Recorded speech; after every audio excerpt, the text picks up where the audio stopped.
this before. Hitler's contemporaries, from his birth in Braunau to his death in the bunker, authentically flesh out the picture. Who was Hitler? Hitler neither finished school nor had any vocational training. He occasionally lived in homeless shelters or on the street. He refused to pursue a regular job. To this day, it seems inexplicable that he could come to power.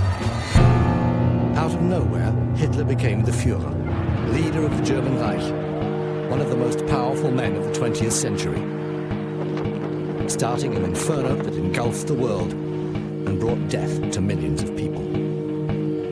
The nation worshipped him and followed him blindly into the abyss. But during his lifetime, he kept his origins and his life secret. No one should know how or who he was. Fascinating and oppressive accounts from companions, friends, and enemies, as well as the most extensive collection of archive material ever shown. Much of it, hitherto unpublished, reveal who Hitler was and how he could become what he was. A notorious liar and an unscrupulous murderer. After the death of his strict father and beloved mother, Hitler lives as a layabout in Vienna, with no school graduation and twice rejected by the Academy of Arts. Living in a men's shelter, he paints postcards to bolster his small orphan's pension. In order to avoid being called up for military service in Austria, Hitler moves to Munich in Germany.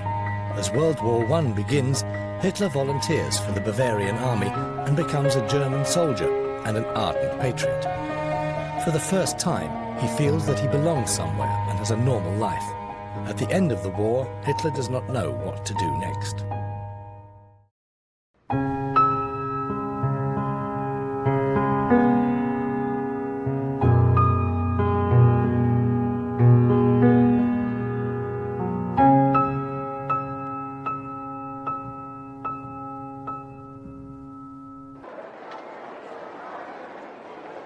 On June the 30th, 1903, the 72-year-old Kaiser Franz Josef I visits Braunau am Inn to celebrate its 700th birthday.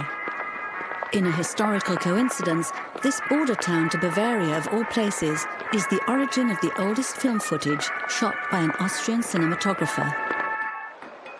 In the late 80s of the last century, my parents lived in this small town on the Inn, which is Bavarian by blood and Austrian by nationality.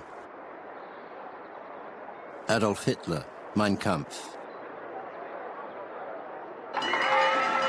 The worst disaster to strike the town of Braunau occurred on March the 28th, 1874. A violent storm fanned a terrible fire that destroyed 120 buildings. This stroke of fate was a pivotal moment in the history of Braunau. Konrad Meindl, History of Braunau am Inn, 1882.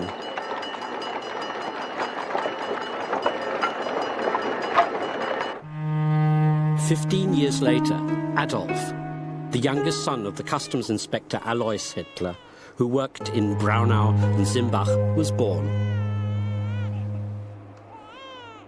Eduard Kriechbaum, History of Braunau am Inn, 1938. A terrible disaster for hundreds of millions of people worldwide. The customs inspector and his family occupy a small apartment on the top floor of the Pommer Hotel in Braunau. At Easter time on April the 20th, 1889, at about 6:30 in the evening, Adolf Hitler is born.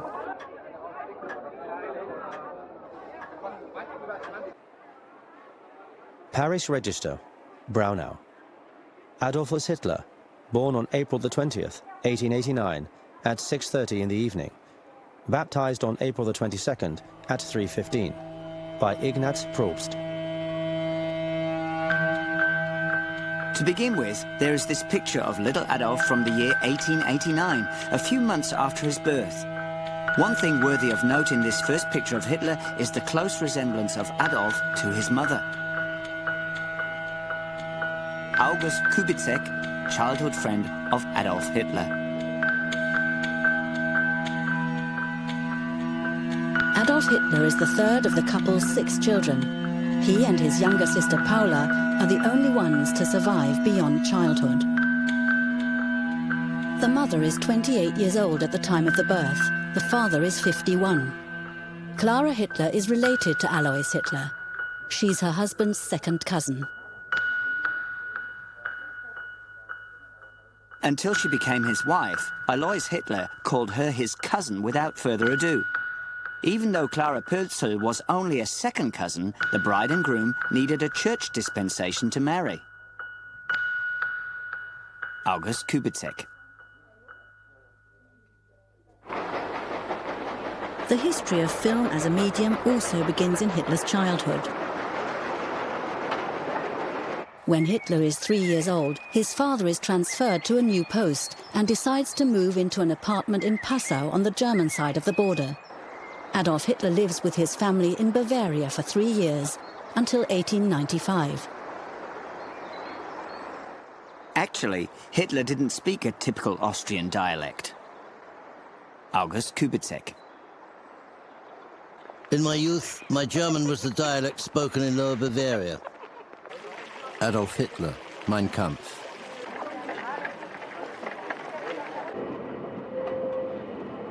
The oldest film recording made in Austria-Hungary was shot by foreigners, the Lumiere brothers. It shows Vienna, the capital of a multinational empire, in the year 1896.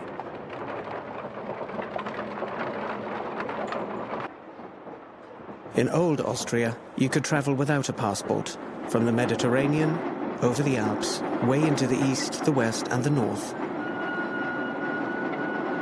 Oskar Kokoschka, painter and writer.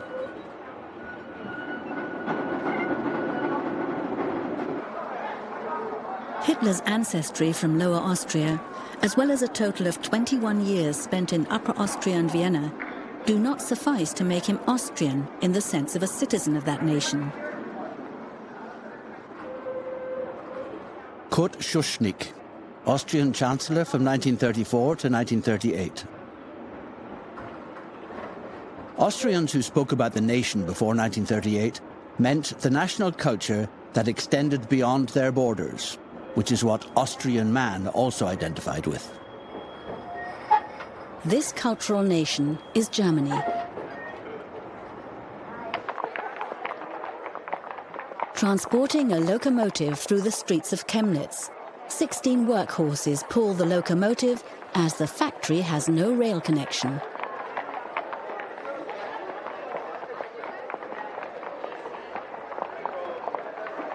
The majority of German-speaking Austrians feel close links to the Germans in Prussia, Saxony, Bavaria, and the smaller federal states already united in a partly industrialized Reich.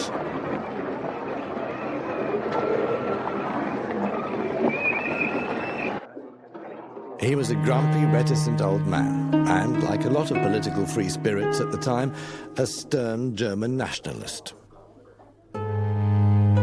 Joseph Meyerhofer, farmer in the village of Leonding by Linz.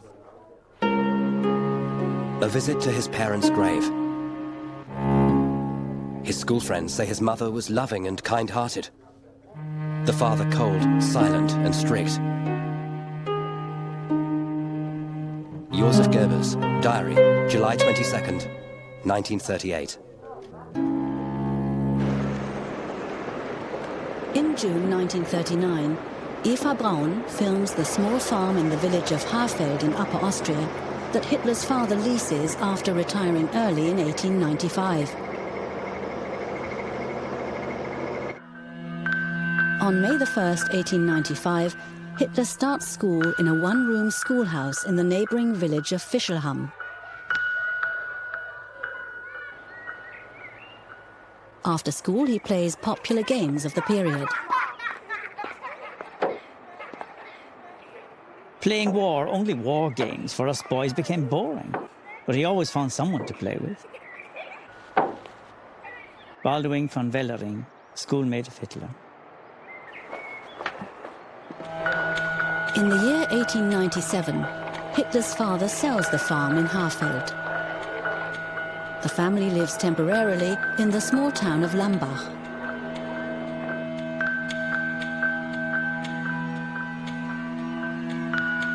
Adolf Hitler's parents bought house number 61 with adjacent plots of land in Leonding on November the 14th, 1898. Their son Adolf had just turned 10 years old.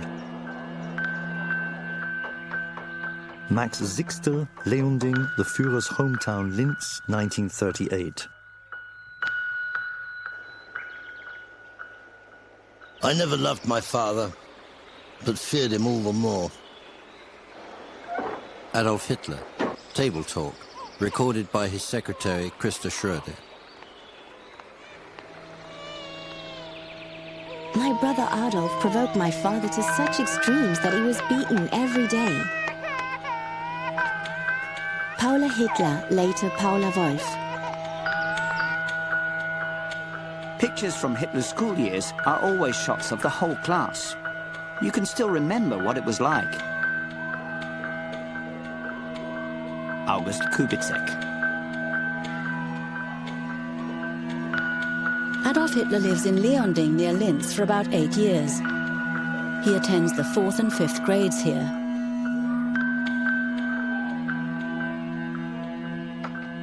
In his stories, his youth played a big part. He was a poor student.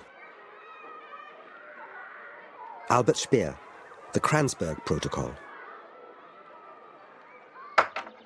After 5 years at elementary school, in 1900, Adolf Hitler, aged 11, begins secondary school in the city of Linz. Adolf Hitler has to repeat his first year at secondary school due to poor grades. I remember the scrawny, pale boy who commuted every day between Linz and Leonding fairly well. He was definitely talented on the one hand, but was not in control of himself. He was considered rebellious, and he didn't work hard. Dr. Edward Hümer, Hitler's French teacher. At the secondary school in Linz, there is a strident, widespread pan-German nationalism among the teachers. They want to join the united, strong German Reich of Bismarck, who is greatly admired. Adolf was a great fan of Bismarck, classmate of Hitler's.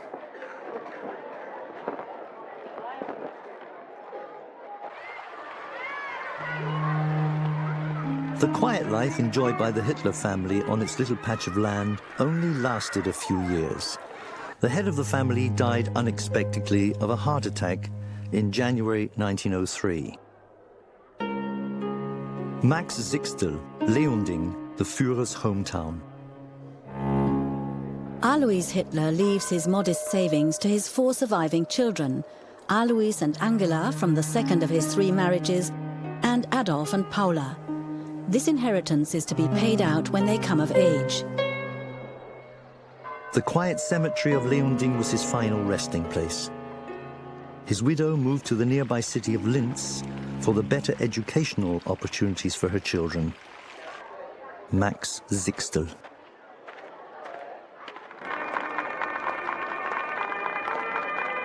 Linz, the capital of Upper Austria, is located 264 meters above sea level on the right bank of the Danube. 2 steel bridges connect the town to Uefa on the other side. Linz has 58,791 mostly German and Catholic residents. Meyer's Great Encyclopedia, Leipzig, 1908.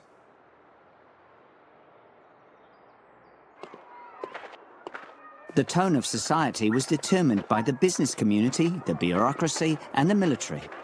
If you wanted to be seen, you met in the evening for a stroll on the high street, which significantly was called Country Road. August Kubitschek.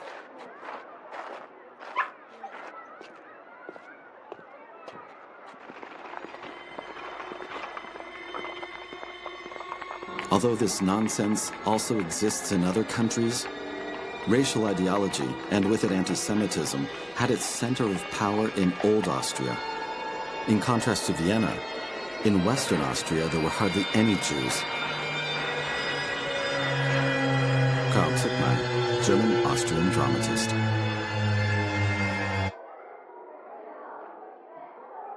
At school, I met a Jewish boy. whom we all treated with caution, but only because we didn't trust his silence. I didn't think anything of it, nor did the others. Adolf Hitler, Mein Kampf. In a coincidence of history, in 1903, two students at Linz Secondary School posed for a photo. A few decades later, in professional life, they will become infamous and famous. Adolf Hitler is only a few days older than the factory owner's son of Jewish descent from Vienna. Ludwig Wittgenstein is 2 years ahead of Hitler in school. He later becomes a philosopher and one of the pioneers of the logical positivism and the analytic philosophy of language movements. In 1906, Wittgenstein begins his studies in Berlin. In 1904, Klara Hitler has to send her son Adolf, who due to bad grades is again in danger of not moving upper class, to the state secondary school in Steyr, 40 kilometers away. Look at my school grades. I had bad marks in German. That idiot of a professor spoiled the German language for me. I would never be able to write a proper letter.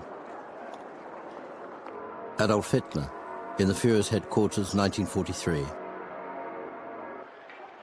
Last grades at secondary school in Steyr. Diligence, inconsistent. German, insufficient. Geography and history, sufficient. Mathematics, insufficient. Physics, satisfactory. Freehand drawing, commendable. Sport, excellent. I don't have a photograph of Adolf Hitler during the years of our friendship. There probably aren't any photos of Hitler during this period. Everything that could be said about images of Hitler as a young man has already been said, were it not for the drawing by a classmate from the 4th grade of the junior high school in Steyr. By chance, this drawing, done in 1905, was preserved. The boy could only draw profiles. Nevertheless, there is something peculiarly fascinating about this pencil sketch. August Kubitschek. After 9 years, Adolf Hitler finishes school without graduating.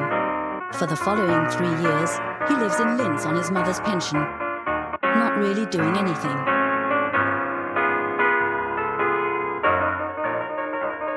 All of his relatives considered him worthless, a person who shied away from any gainful employment from the start.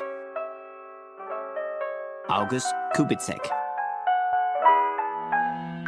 Klara Hitler lives with her stepdaughter Angela, her son Adolf and her 12-year-old daughter Paula in an apartment in Urfahr on the north bank of the Danube in Linz.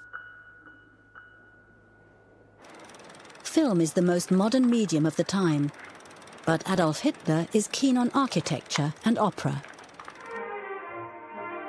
Vienna is the world capital of music. In the years when I was growing up, everything in music was fermentation and rebirth, with Gustav Mahler at the center. Vicky Baum, student at the Vienna Academy of Music. Adolf Hitler talks his mother into allowing him to travel to Vienna. He wants to apply for admission to the general painting class at the Academy of Fine Arts. From early in the morning to late at night, I ran from one sightseeing attraction to the next. But the buildings were the only things that fascinated me. All of Ring Street affected me like a spell from the Arabian Nights. Adolf Hitler, Mein Kampf.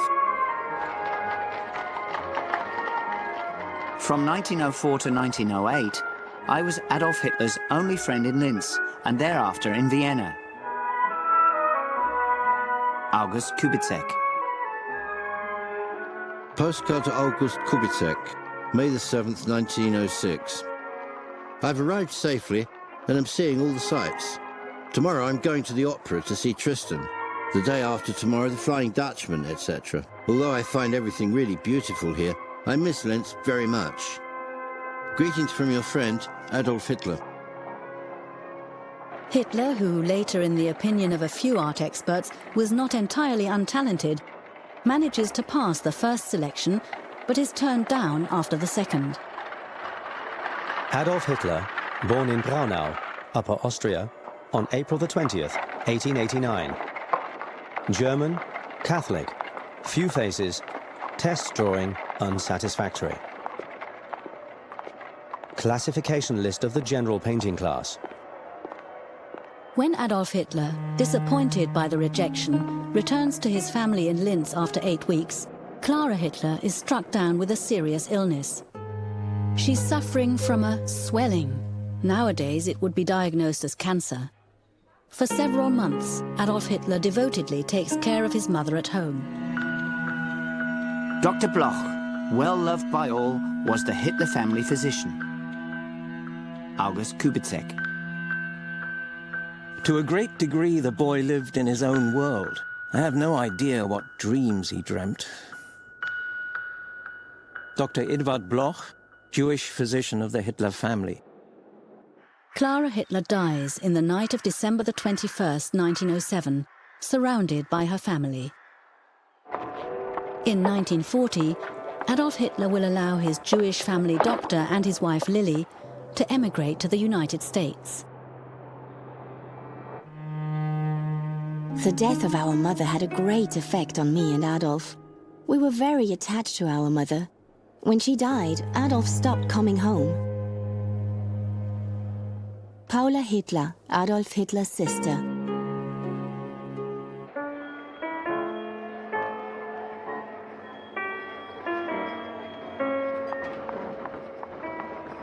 Vienna was the heart of the monarchy. This is where the last life of the sick, old body of the rotting Reich ebbed away. Adolf Hitler, Mein Kampf. Many, like me, dreamed that later in life they would make their home in the imperial city. Mannes Sperber, Austrian-French writer. A grey city, wonderfully grey, like Paris, like every one of these very old European cities. Vicky Baum, writer. In contrast to what Hitler's sister Paula claims later, Adolf Hitler remains in Linz several weeks after the death of his mother. He never tells his family or his friend Kubitschek that he failed the admissions test the previous year. Apparently, he was having some really bad days. He was easily irritated and gave me short shrift when I started to talk about my studies. August Kubitschek. In the spring of 1908, Adolf Hitler begins living the life of a wastrel in the metropolis. Vienna was the most thorough education of my life. Adolf Hitler, Mein Kampf. The small inheritance that was diligently managed by his guardian had to cover both the cost of living and his studies. He may have been able to supplement his income through the sale of drawings and paintings.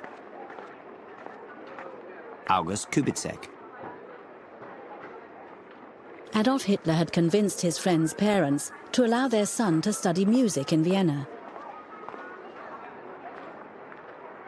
Dear friend, I'm eagerly awaiting word on your visit.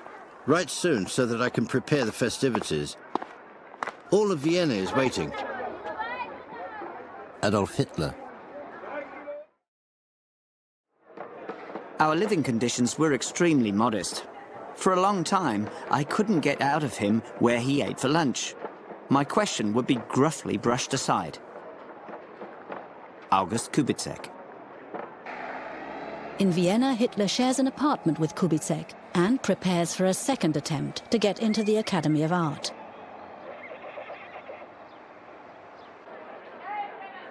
The Führer knew the Viennese well. They're a disgusting pack, made up of a mixture of Poles, Czechs, Jews, and Germans. Joseph Goebbels, diary.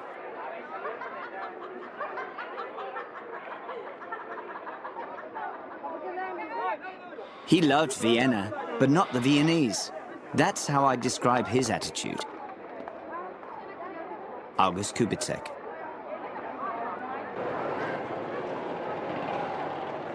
In 1910, there were more than 175,000 practicing Jews living in Vienna. According to the criteria of racial anti-Semitism, which refers solely to ancestry regardless of the practice of religion, the number of Jews is much higher.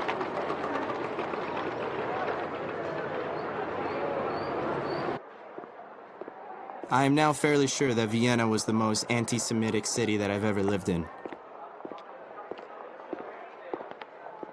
Egon Schwartz, Viennese Jew. Hitler was by no means a Jew hater in those days. Reinhold Hannisch, Hitler's housemate in the Brigittenau men's hostel.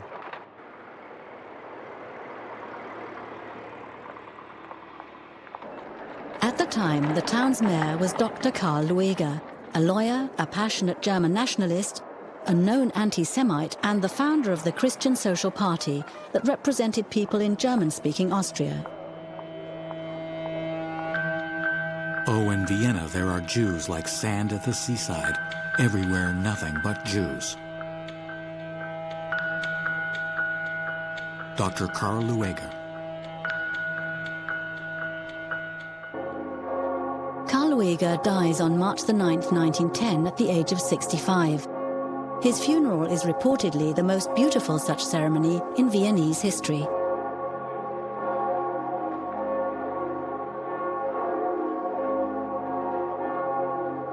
Karl Lueger was the role model from whom he learned the effectiveness of anti-Semitic agitation. Stefan Zweig, Austrian writer, The World of Yesterday.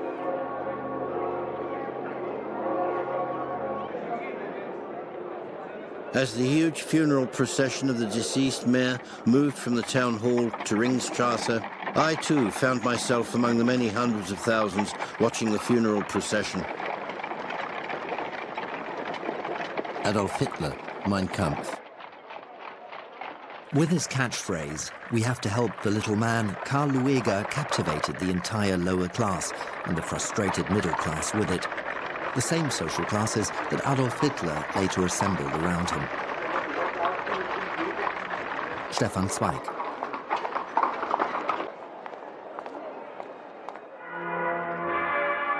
I came to know the man and the movement. I see in the man today, more than ever before, the most powerful German mayor of all time. Adolf Hitler, Mein Kampf. As Hitler watches the funeral, many months have passed since his last contact with his friend Kubitschek.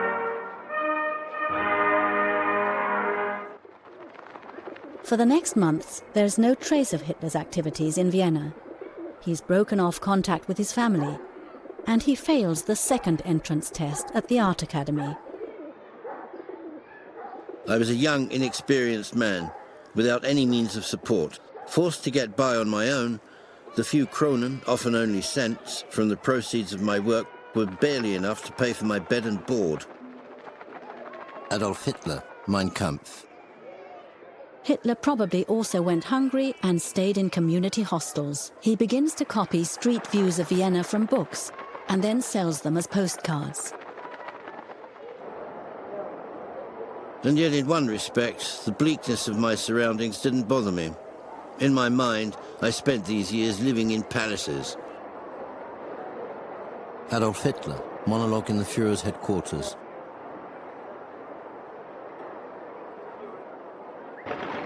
In London, a member of parliament who was raised in a palace is concerned about the fulfillment of his dream. He expresses this in a letter. Do you know, I would greatly like to have some practice in the handling of large forces. I am sure I have the root of the matter in me, but never, I fear, in this state of existence, will it have a chance of flowering in bright red bloom. Winston Churchill. Hitler's share of his father's inheritance is paid out on April the 20th, 1913, his 24th birthday. Hitler met Rudolf Häusler in a men's hostel. With him, he wants to move to the German city of Munich.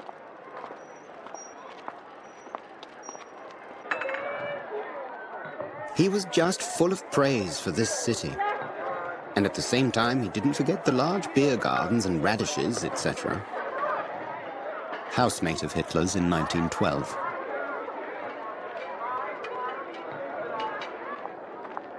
The main reason for leaving Austria is probably that the later Commander-in-Chief Adolf Hitler wants to get out of doing military service. On Saturday, May the 24th, 1913, Hitler and Häusler give notice of departure to the police, but don't state where they plan to live.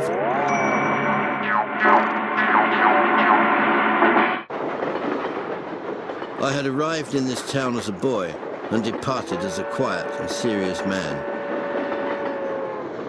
Adolf Hitler, Mein Kampf. These are the years just before the outbreak of the First World War.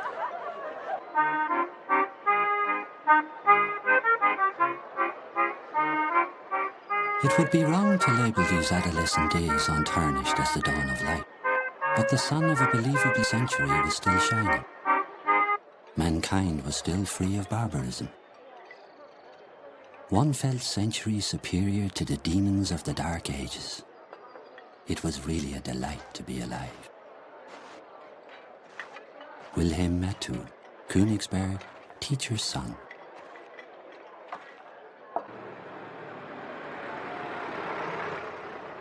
It was a beautiful Sunday afternoon in spring.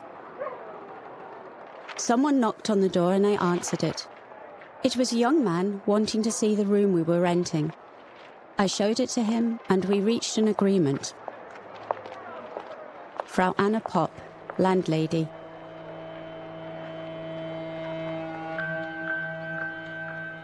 Adolf Hitler and Rudolf Häusler rent a room together from the tailor Popp at 34 Schleißheimer Straße, near the district of Schwabing.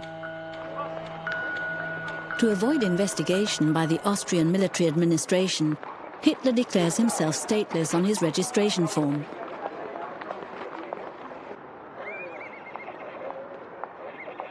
Life in Munich was diverse, colourful and energetic, with rich opportunities for employment, activity and fun. It was a luxurious life. You lived cheaply and comfortably. Eugen Kalkschmidt, bookseller, memoirs. Schwabing was full of eccentric people.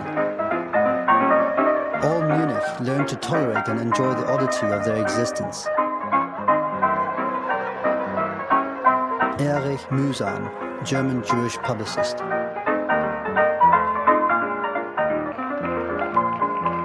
In purely personal terms, Hitler liked the carefree artists of Schwabing. When I dig out my memory of a Schwabinger, he was really into it with his body and soul and laughed heartily. But on a political level, he rejected artistic folk. Heinrich Hoffmann, photographer, Munich. In Munich, Adolf Hitler has found the city that is to become the centre of his life. He does, however, remain an outsider. His inheritance helps him build an uncertain yet adequate existence on the fringe of society.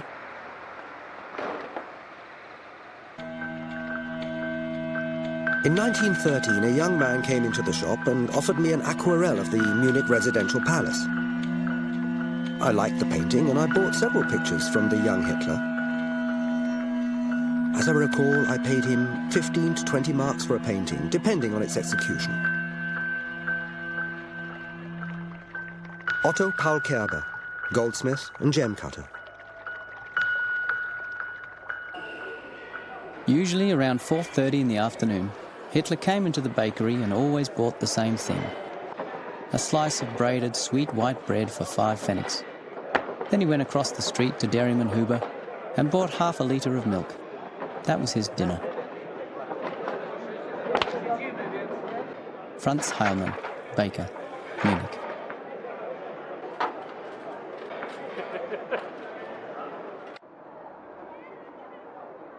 The younger generation that we belonged to didn't know anything about war, but were intoxicated by foreign wars.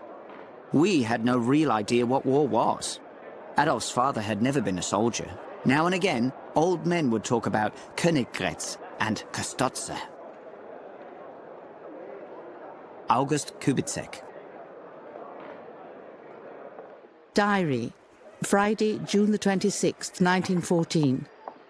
Each day goes by just like the last. The children are well. Henrietta Schneider, housekeeper, East Prussia.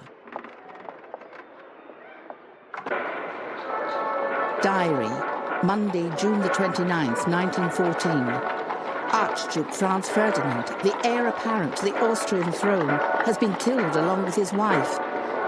The scum of moral turpitude. Henrietta Schneider. The incident triggers a war in the Balkans that grows to become a world war.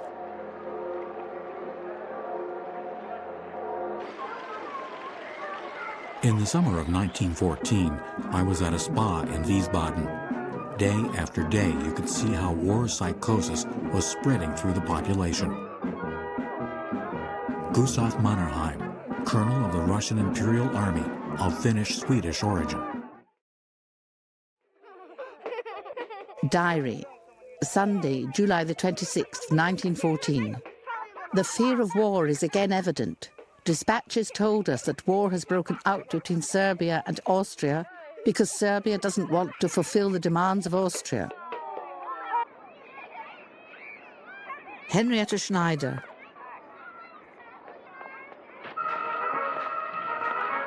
Letter, July the 30th, 1914.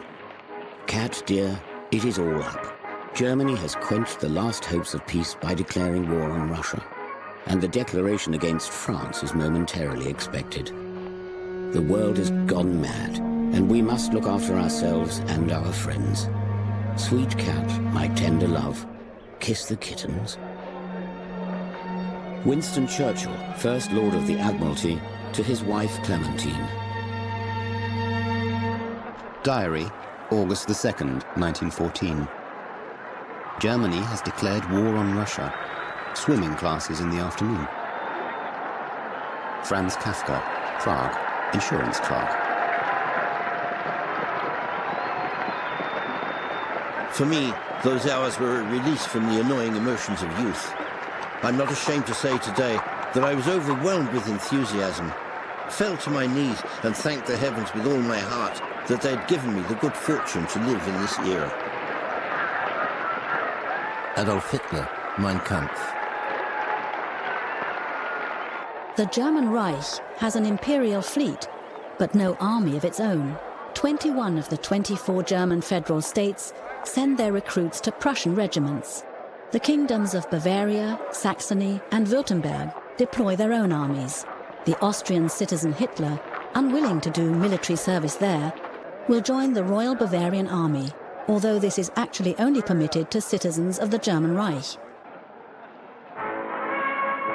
On August the 2nd, 1914, the day after Germany declares war on Russia, there is a big patriotic rally on Odeonsplatz in front of the Feldherrn Hall.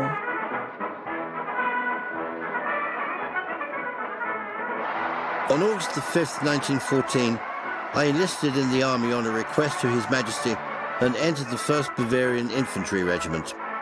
I was deferred for several days, then transferred to the 2nd Infantry Regiment, and finally assigned to the Bavarian Reserve Infantry Regiment No. 16 on August the 16th.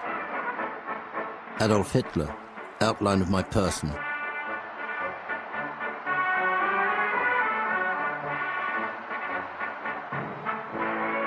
Heinrich Hoffmann photographs the ceremony. Years later, in an enlargement, he discovers a face among the masses, which is presumably Hitler's.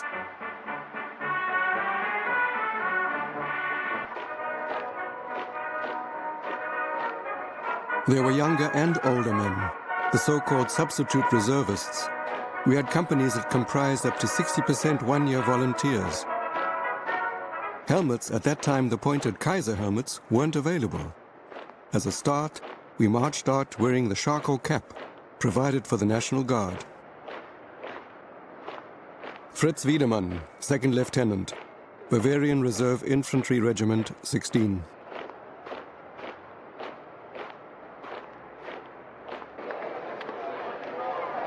The regiment is named the List Regiment, after its first commander, Colonel Julius List. For the first time in his life, Adolf Hitler wears a uniform.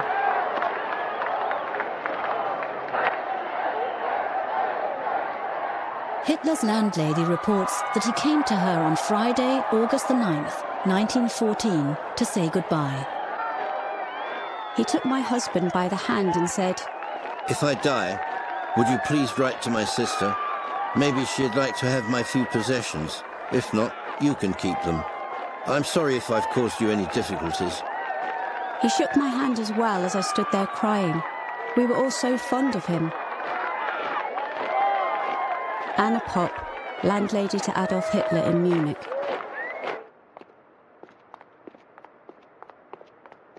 Hitler's personnel files show an objective picture of a courageous, well-behaved soldier who was twice wounded or injured by mustard gas. He saw military action from beginning to end and was highly decorated for his bravery. Report of the Bavarian War Archive, October the 13th, 1924. He served 4 years in the same regiment, with only short breaks, and took part in nearly all the battles. Fritz Wiedemann, 2nd Lieutenant.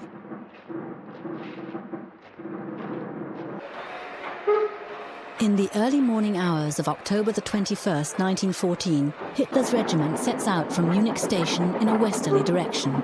Later in the year 1924, Adolf Hitler reads a draft of his book Mein Kampf to Rudolf Hess, his cellmate in Landsberg prison. He talks about deployment and the ride along the Rhine. The train with the young volunteer regiment winds its way past the Niederwald Memorial. The song The Watch on the Rhine resonates from the lips of the boys. Rudolf Hess, letter to Ilse Proel. On the morning of October the 23rd, the regiment crosses the Belgian border and by the evening reaches the northern French town of Lille. From a distance, we heard the monotonous sound of our heavy mortars. We dismounted and lounged around the rifle pyramids. Shortly before midnight, we finally marched into the town itself. Adolf Hitler, Mein Kampf.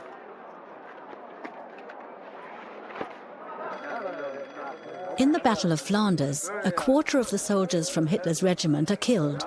If Hitler had spent the final 4 years of the war in the trenches, the chances of his survival would have been very low.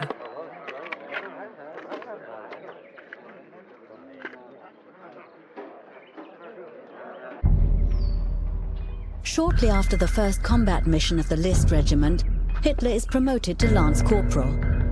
He will reject further promotions during the course of the war.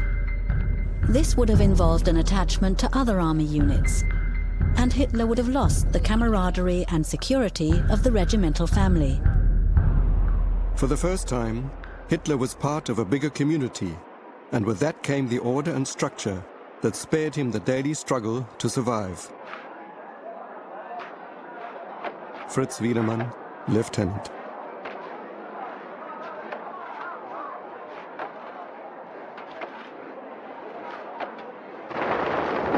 As of November the 9th, Hitler is deployed as a dispatch runner and assigned to the regimental staff. His main task is to bring command messages to the various battalions of the regiment. In the eyes of many soldiers in the trenches, the staff orderlies behind the immediate front are privileged cowards. All ordinary soldiers think that anyone from the regimental staff is a cowardly swine. It's also true, however, that it was better to be in the regimental staff than in the company. Adolf, we can't deny that we were in the regimental staff. These people think that no officer was ever hit by a rifle or a machine gun bullet. For them, anyone who didn't serve in the trenches didn't serve at all. Ferdinand Wittmann, musician, comrade of Adolf Hitler in the regimental staff, in a letter, 1932. Hitler is respected by his comrades at regimental headquarters, but he remains an outsider. In 5 of 6 photos showing Hitler with his comrades, he's either standing or sitting to one side.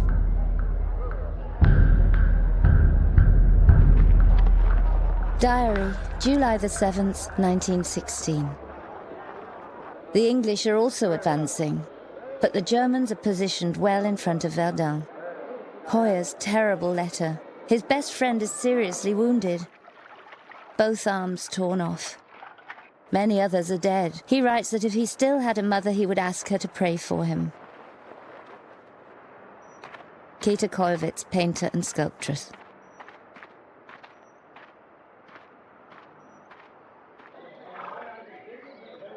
In early 1915, Adolf Hitler too is already disillusioned. As other comrades turn to alcohol or religion or lose their self-discipline, Hitler claims to have undergone a metamorphosis. Whenever death was on the prowl, a certain something attempted to rebel and appeared to the weak body in the guise of reason, and was in fact only cowardice that was behind this disguise, trying to seduce the individual. By the winter of 1915-16, this battle was already decided for me. The will itself had finally become my complete master. Now fate could put me to the test without me losing my nerves. A young war volunteer had become an old soldier. Adolf Hitler, Mein Kampf. On October the 2nd, 1916, the regimental staff at Le Bac takes over a house with a fortified shelter.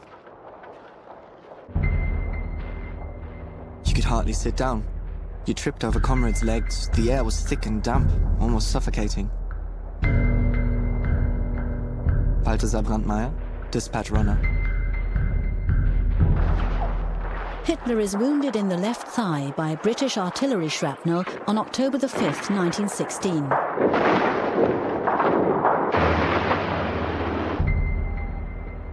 Balthasar Brandmeier.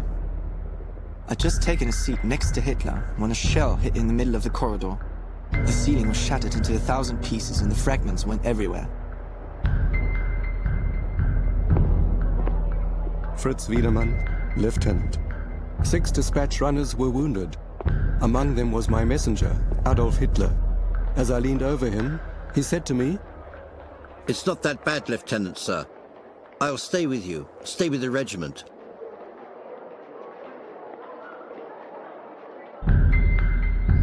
Four days later, Hitler is taken to the Red Cross Hospital in Belitz, south of Berlin. By March the 1st, 1917, he's back running dispatches in the regimental staff. In the following months, he participates in combat activities. On August the 4th, 1918, Hitler is awarded the Iron Cross First Class, the highest military honor that soldiers of his rank in the Imperial German Army can receive. The nomination was submitted by a Jewish officer, Lieutenant Hugo Gutmann. I never got out of Hitler the reason for his fanatical hatred of Jews. The experience with Jewish officers during the World War couldn't have contributed to this. Fritz Wiedemann, Lieutenant. The only 2 military medals that Hitler will wear in the Third Reich are the Iron Cross and the Black Wound Badge from the First World War.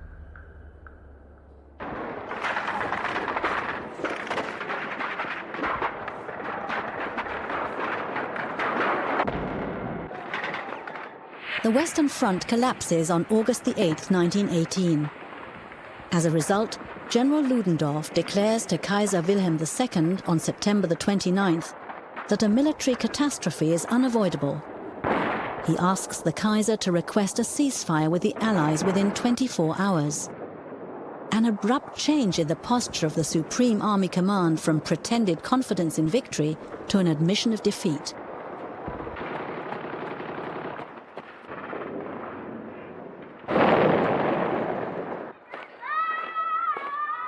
On September the 27th, 1918, Adolf Hitler returns to his regiment from leave.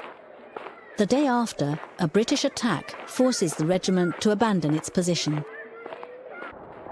In the night of October the 13th, Hitler's war service ends in a heavy British barrage.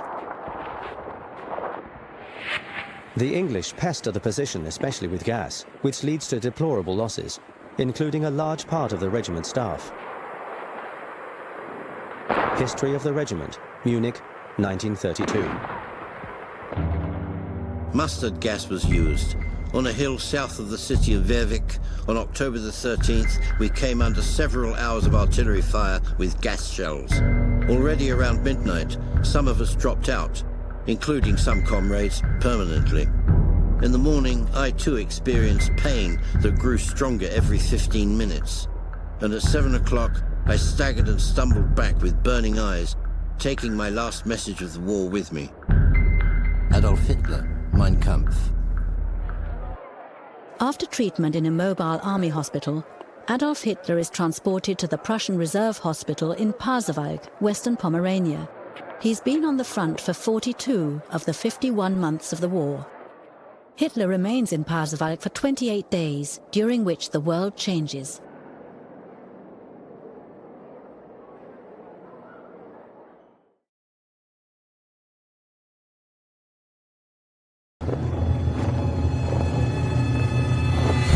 You think you know Adolf Hitler?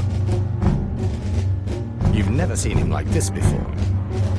Hitler's contemporaries, from his birth in Braunau to his death in the bunker, authentically flesh out the picture. Who was Hitler? Hitler neither finished school nor had any vocational training. He occasionally lived in homeless shelters or on the street. He refused to pursue a regular job. To this day, it seems inexplicable that he could come to power. Out of nowhere, Hitler became the Führer, leader of the German Reich, one of the most powerful men of the 20th century, starting an inferno that engulfed the world and brought death to millions of people. The nation worshipped him and followed him blindly into the abyss. But during his lifetime, he kept his origins and his life secret. No one should know how or who he was. Fascinating and oppressive accounts from companions, friends, and enemies, as well as the most extensive collection of archive material ever shown. Much of it, hitherto unpublished, reveal who Hitler was and how he could become what he was. A notorious liar and an unscrupulous murderer. Initially engaged by the police to supply information on the NSDAP, Hitler quickly takes on the leading role in the party. He recognizes that he has talent as a public speaker, and his skills in art and architecture enable him to lay out a modern image of the party. He designs the swastika flag.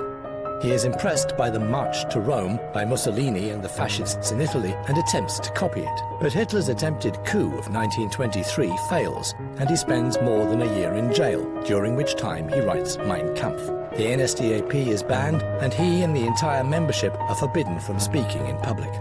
Hitler is confronted with an uncertain future.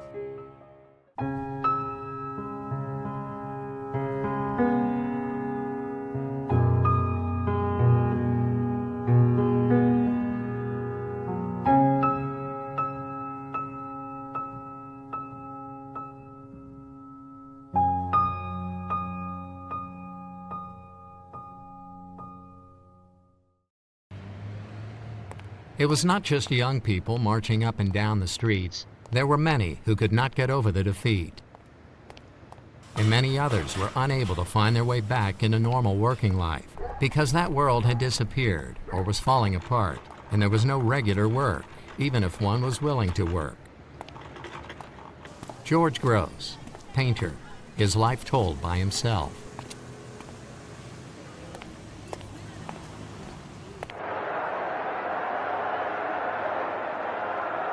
In the military hospital in Pasewalk, Adolf Hitler and the other patients learn that a revolution has taken place, the monarchy abdicated, and a ceasefire been concluded.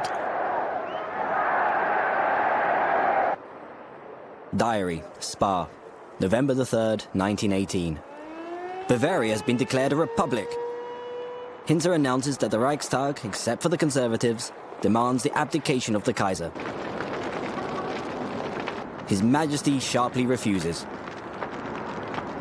Diary, Spa, November the 7th, 1918. We are now experiencing the blooming of Bolshevism in Germany. The Kaiser can now only sleep with the help of pills. Sigurd von Ilsermann, adjutant to Kaiser Wilhelm II. Diary, Berlin, November the 9th, 1918. The Kaiser has abdicated. The revolution has triumphed in Berlin.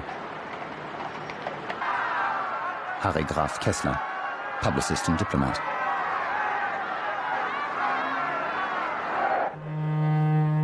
I hadn't cried since the day I stood by my mother's grave. Now, I couldn't stop myself. Adolf Hitler, Mein Kampf. Like everything else in Mein Kampf, this portrayal is a stylization and must be doubted. We don't know whether it was Hitler's will or merely coincidence that influenced his future course from then on. But from that point on, I decided to become a politician. Adolf Hitler, Mein Kampf. Revolution breaks out in Munich on November the 7th, 1918, before the unrest reaches Berlin. The following day, the journalist and author Kurt Eisner, a left-wing member of the Social Democrats, proclaims a republic in Munich.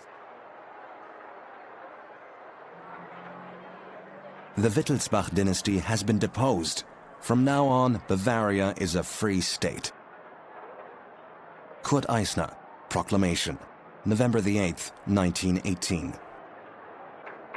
Instituted by workers and soldiers, a government of right and left-wing Social Democrats led by Kurt Eisner govern Munich and Bavaria for 100 days. Some members of his government are keen on introducing worker and peasant councils.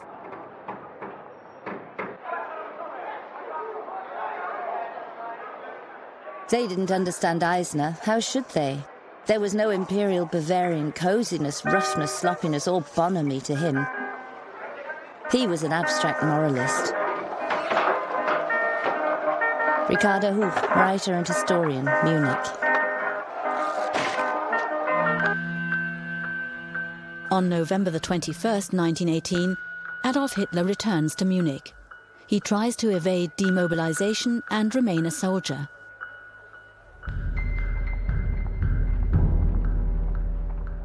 As a Jew, Eisner is exposed to relentless anti-Semitic attacks from the very start.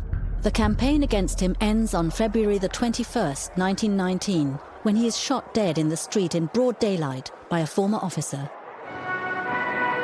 The body of Kurt Eisner is escorted by a long funeral procession from Munich's Theresienwiese to the Ostfriedhof cemetery. The proletariat wanted to turn Eisner's grave into a victory memorial. The gathering was said to have been enormous. Ricardo Huch. Adolf Hitler accompanies the procession as a silent observer. He keeps his distance to the radical revolutionary forces, but as yet also to their right-wing opponents. There are clashes in the state capital between radical left-wing supporters of the workers' councils and parliamentary democracy. The parliamentary-oriented Social Democrat majority allows right-wing volunteer groups, the so-called Free Corps, to break the power of the workers' councils. Hitler, still a soldier, doesn't register with a right-wing corps, but instead remains in his barracks in Munich. Letter to Klara and Fritz Hess. The volunteer corps made an excellent impression. Without them, we would have been finished in Bavaria. Rudolf Hess, student and member of the Free Corps.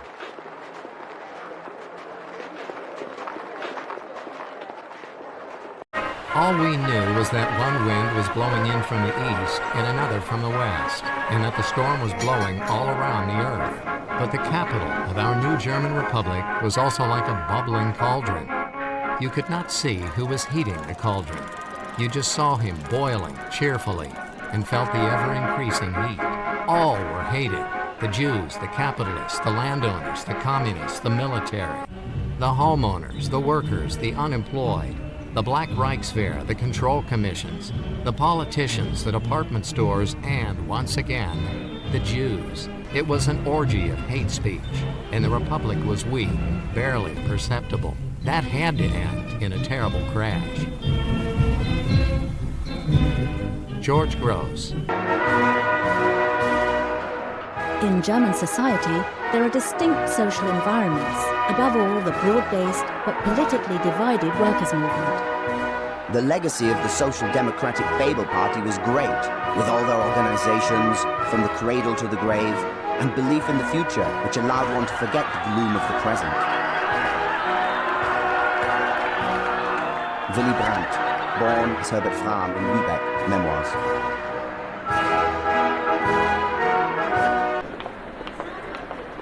At first, the emerging National Socialist movement couldn't break into the socialist and Catholic environments, and then only gradually. Up until the death of the charismatic politician Gustav Stresemann in October 1929, both social groups believe they can form a parliamentary majority in the German Reich, with the parties of the Protestant middle and upper classes. Not every petty bourgeois can become a Hitler, but there is something of Hitler in every petty bourgeois. Leo Trotsky, communist revolutionary in Mexican exile.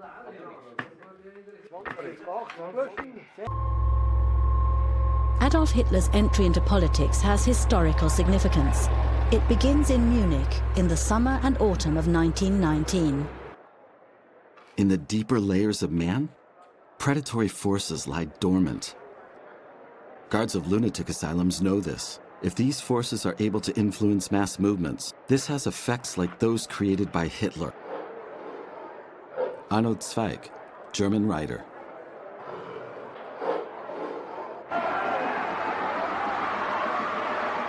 Postcard to Klara and Fritz Hess. The one thing that keeps me going is the hope of revenge, even though it is still very far away. Rudolf Hess. The war veteran Hitler feels less desire for revenge than contempt for the supposed traitors in the interior. In the second volume of Mein Kampf, he will voice the threat of wanting to execute several tens of thousands of so-called November criminals.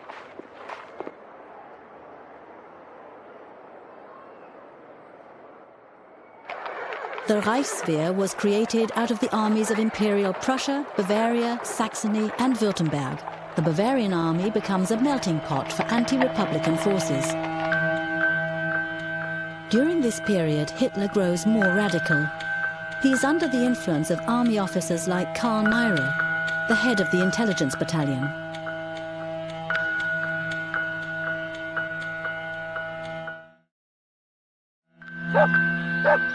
When I met him for the first time, he came across as a tired stray dog looking for an owner.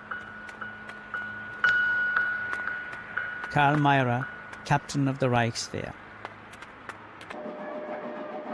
Karl Mayr also finances patriotic parties, like the Deutsche Arbeiterpartei, the German Workers' Party, which is founded in Munich on January the 5th, 1919, mainly by a group of railwaymen. Mayr observes his subordinate, Hitler, discovers his ability to agitate, and assigns the corporal to attend a course at the Reichswehr camp at Lechfeld near Augsburg.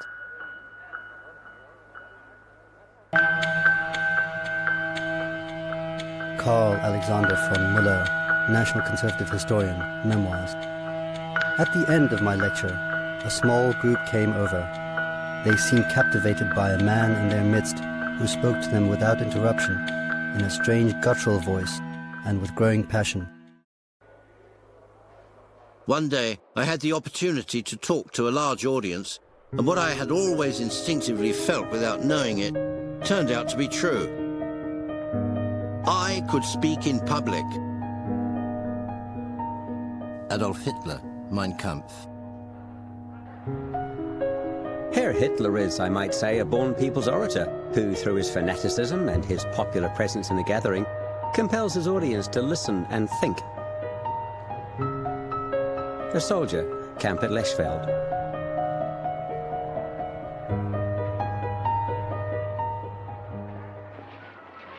On September the 12th, 1919, Hitler, who has in the meantime been demobbed, is sent to spy on the German Workers' Party by Myra, who also provides financial support.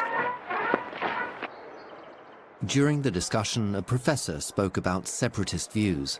A second speaker then took the floor and, in short, powerful words, demolished the professor. It was Adolf Hitler. Michael Lotter, secretary of the German Workers' Party. In the second half of September 1919, Hitler joins the German Workers' Party and participates regularly in its meetings. German Workers' Party, Munich chapter. We hereby request your presence at an assembly at the Guest House, German Reich, on Wednesday, December the 10th, 1919 at 7 p.m.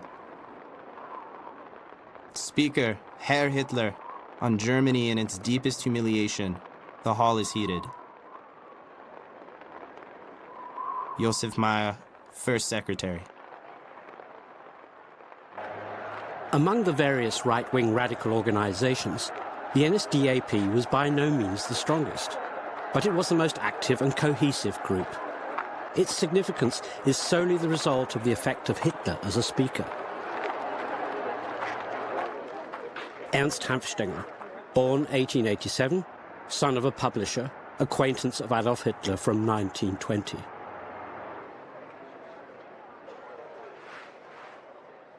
The architectural painter Hitler sketches a party flag in the Old Reich colours of black, red and white, with a swastika in the middle.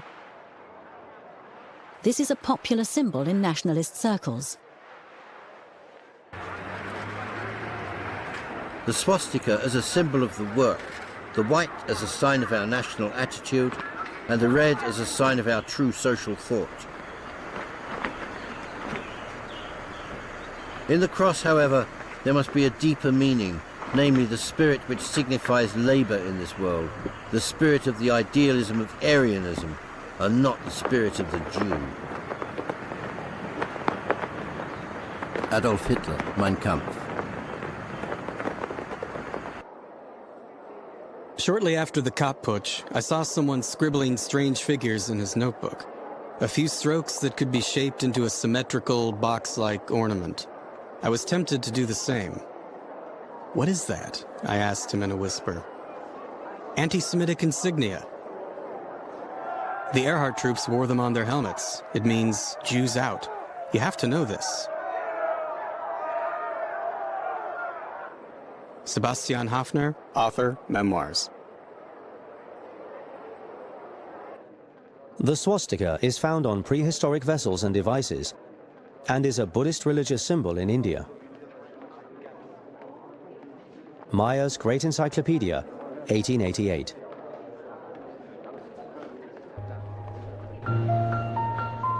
On February the 24th, 1920, Hitler speaks for the first time in front of more than 1,000 people at the Hofbräuhaus.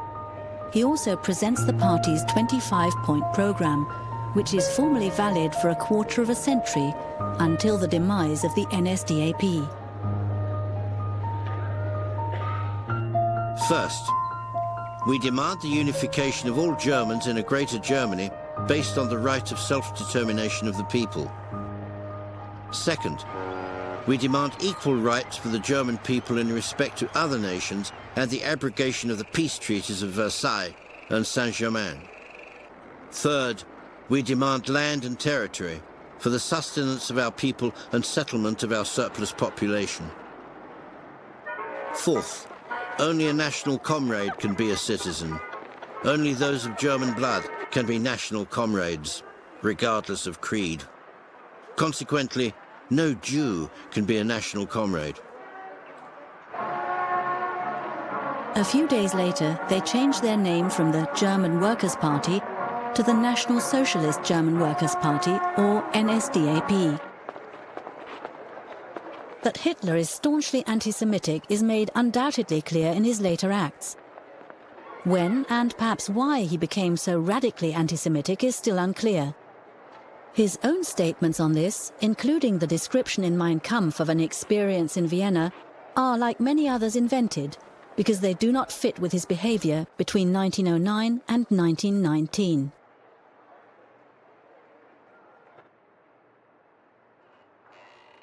Hitler possessed the gift of auto-suggestion. Impulsive enthusiasm inspired words with whose impetus he himself could be carried away. Thus, he worked himself into a state in which he began to believe things he had originally touched on only haphazardly or for a different purpose. Lutz Graf Schwerin von Krosigk, from 1932 to 1945, Reich Finance Minister. Hitler was the party, and the party was Hitler. Ernst Hanfstaengl. Adolf Hitler meets Ernst Röhm, an active staff officer who had taken part in the violent overthrow of the Munich workers' councils. Röhm is soon in charge of a Hitler assault detachment. From the end of 1921, the troops form the core of the SA, the stormtroopers of the NSDAP. The task of the SA is to protect political events and provide paramilitary training. It remains an indisputable law of history that people fail to recognize great movements when they first begin, so I can't really say when I first heard the name Adolf Hitler. In any case, it must have been really early on because our Salzburg was 2.5 hours away by train, sort of a neighboring city of Munich. Stefan Zweig.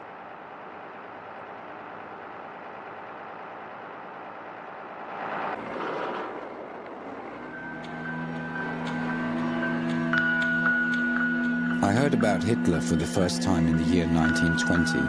I read several essays by him, which I very much admired. They were completely to my taste. My interest in Hitler was awakened. Karl Wahl, civil servant in Augsburg, later provincial NSDAP leader. Hitler, the party leader, was a homo novus.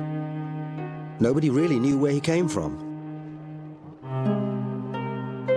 Albert Krebs, member of the NSDAP from 1922.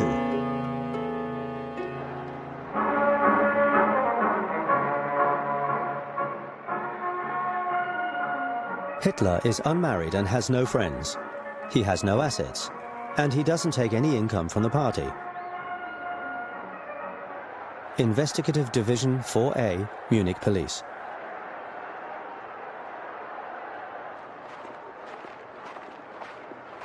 At a protest rally on Königsplatz in Munich on August 16, 1922, Hitler speaks with other leaders of nationalist unity movements.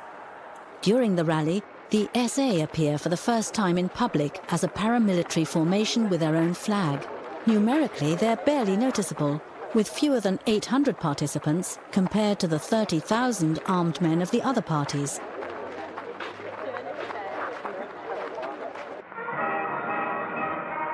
Because right now, here in Munich, a movement is starting so strong that all young, powerful, and healthy forces are attracted to it. It is the National Socialist German Workers' Party. To make it absolutely clear, we're anti-Semites. Ilse Pröll, later Ilse Hess, from 1921 member of the NSDAP. Letter to her former college teacher.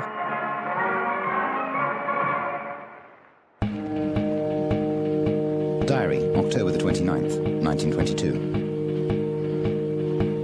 In Italy, the fascists have seized power via a coup. If they keep it up, this is a historical event that could have incalculable consequences for the whole of Europe. Harry Graf Kessler.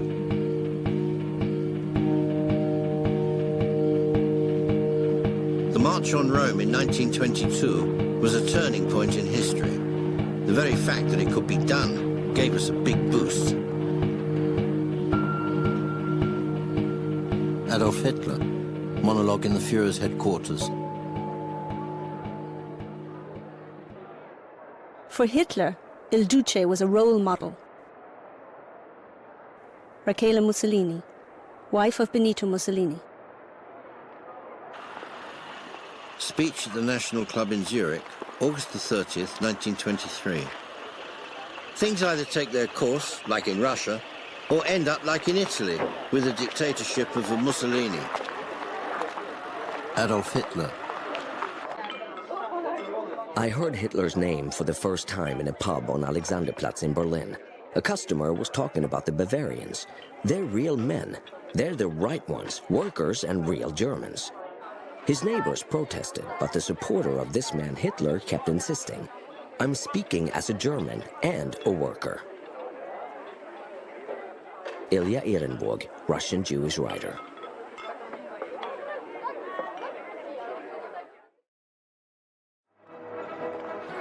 Actually, the seeds were already sown in 1923.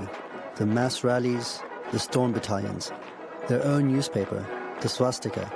Apart from Himmler and Goebbels, the core of the coming leadership of the party. Karl Alexander von Müller, acquaintance of Hitler. When the first party congress is held, the Augsburg essay is well represented. At this first public presentation, I get the impression that this has substance. We are not alone. The idea of the fatherland is growing. Karl Wahl, Augsburg, former SA member. The orator Hitler is still flirting with his future role. May the 4th, 1923. What can save Germany is a dictatorship of national will and national resoluteness. This raises the question, is the right personality present? Our task is not to look for that person. He is either delivered from heaven or not delivered at all. Adolf Hitler. On April the 23rd, 1923, Adolf Hitler climbs up the Obersalzberg for the first time to visit the author Dietrich Eckart. He spends the night in the Moritz guest house. The owners of the guest house are supporters of the movement. Letter to Klara and Fritz Hess, July the 15th, 1923. Fortunately, Hitler is now often in the mountains recuperating. It's really unusual to suddenly see him in lederhosen with exposed knees and in shirt sleeves. Rudolf Hess.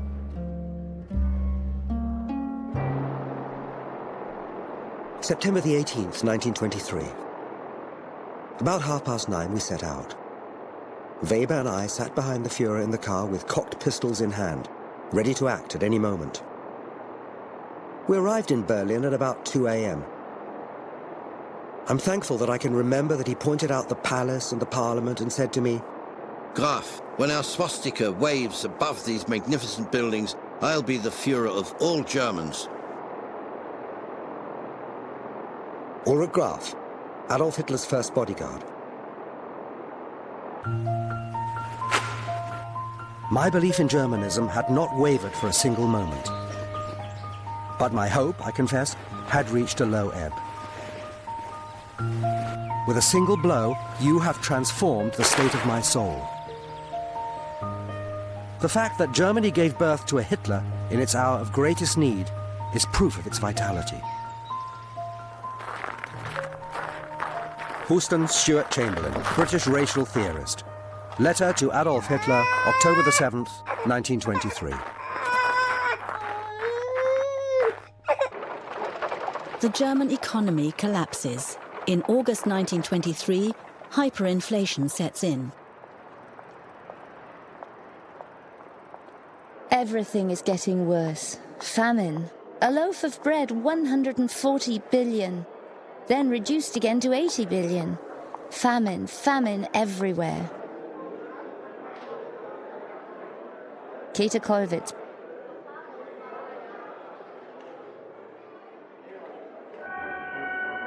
In the evening, to the Spechts. In the summer, for the worldwide performance rights to all Mahler's works, Alma Mahler got 250,000 marks. On a day when a tram ride cost 300,000 marks. Arthur Schnitzler, Austrian writer, diary. the national associations overestimate their own strength and believe that parliamentary democracy is at an end. The writer Ernst Junger in the Völkische Beobachter newspaper, September the 23rd, 1923. The real revolution has not even begun yet. It is marching forward, unstoppable. Its banner is the swastika. It will replace words with deeds, ink with blood, the pen with the sword. Interview with the Daily Mail newspaper, October the 2nd, 1923.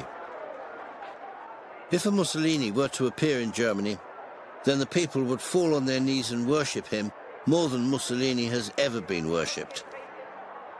Adolf Hitler. A large revolt from the right in Bavaria with Ludendorff at its head. Henrietta Schneider, housekeeper, East Prussia. Report of the regional government of Upper Bavaria, Munich, November the 9th, 1923. The day before yesterday, Hitler promised General von Lossow and Colonel von Seisser personally that he would not undertake anything. The answer to this word of honor was given last night when, with pistol in hand, Hitler extorted a declaration in favor of a national dictatorship from General State Commissioner von Kahr, General von Lossow and Colonel von Seisser. At the same time, the ministers present were taken into custody by Hitler's people.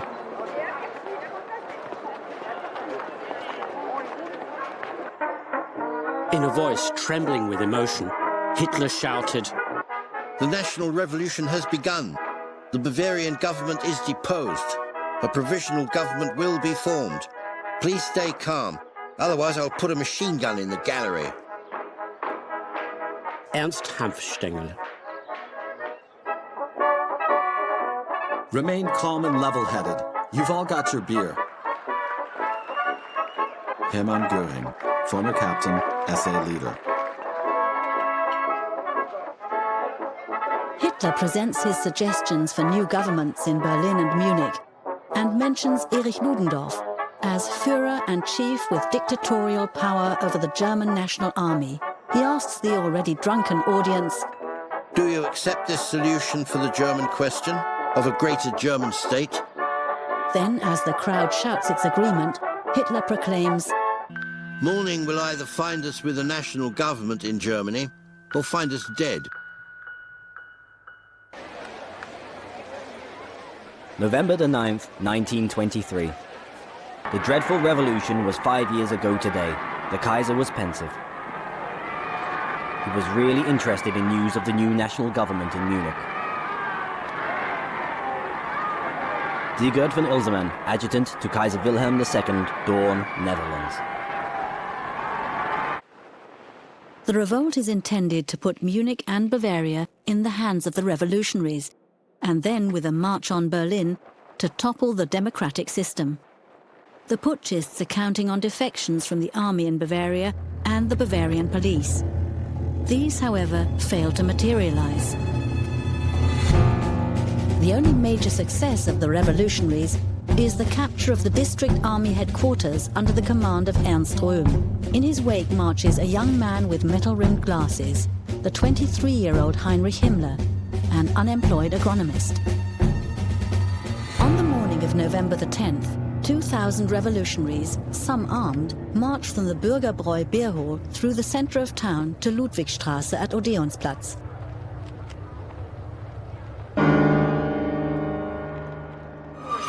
Ten years later, Munich, November the 9th, 1933. Amateur film of a tradition that actually dates from the year of the seizure of power, the annual march of the old fighters of the NSDAP to the Feldherrnhalle. Leading the column, as in 1923, are Adolf Hitler and Hermann Göring.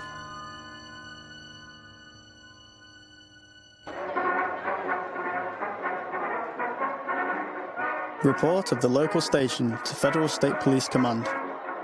At 12:30 on November the 9th, 1923, Police Station Vorstadt Mitte 2 was deployed to Theatinerstrasse to defend against an advance by Hitler troops. The police had just arrived when wild shouting and screaming began on Residenzstrasse. I hurried around Feldherrn Hall with my squad and noticed that the counterattack of the Hitler troops had penetrated our post. As we attacked our opponents, we were met with mounted bayonets and loaded rifles and pistols. Michael Freiherr von Godin, Lieutenant, Federal State Police. We retreated to Café Stephanie. People soon came in and said there had been a skirmish on the Odeonsplatz, and the enormous crowd of Hitler men turned and ran away from the state police. Oscar Maria Graf, writer from my life.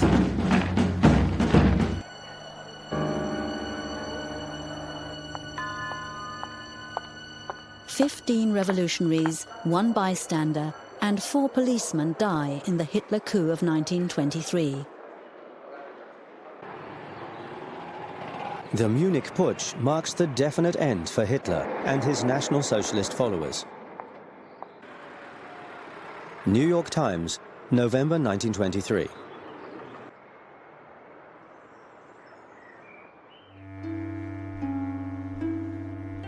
On November the 12th, 1923, Adolf Hitler is sent to the fortress prison in Landsberg. He is given cell number 7. The leaders of the putsch are put on trial for high treason in the main lecture theatre of the Central War School on February the 26th, 1924.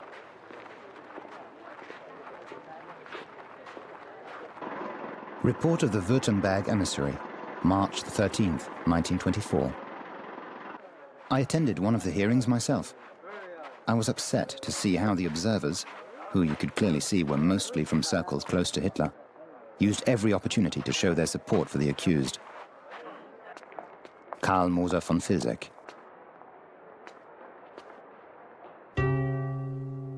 Evidence from witnesses and discussions last 25 days. On March the 27th, 1924, the accused give their final statements. Letter to Klara and Fritz Hess. Hitler's final statement enclosed. It is one of the best, most powerful speeches that he has ever given. Even those in the courtroom who weren't particularly friendly to Hitler were deeply moved. Rudolf Hess.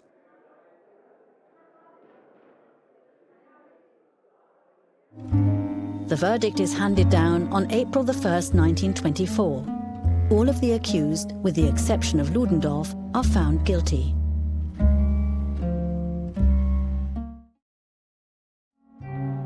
Later, in dinner conversation, Hitler repeatedly made fun of the Bavarian government for putting him into Landsberg prison and then setting him free, instead of executing him. He left no doubt that he would have done the opposite and taken drastic measures. Fritz Wiedemann, war comrade of Hitler. Adolf Hitler is sentenced to a minimum of 5 years in prison and ordered to pay a fine of 200 gold marks.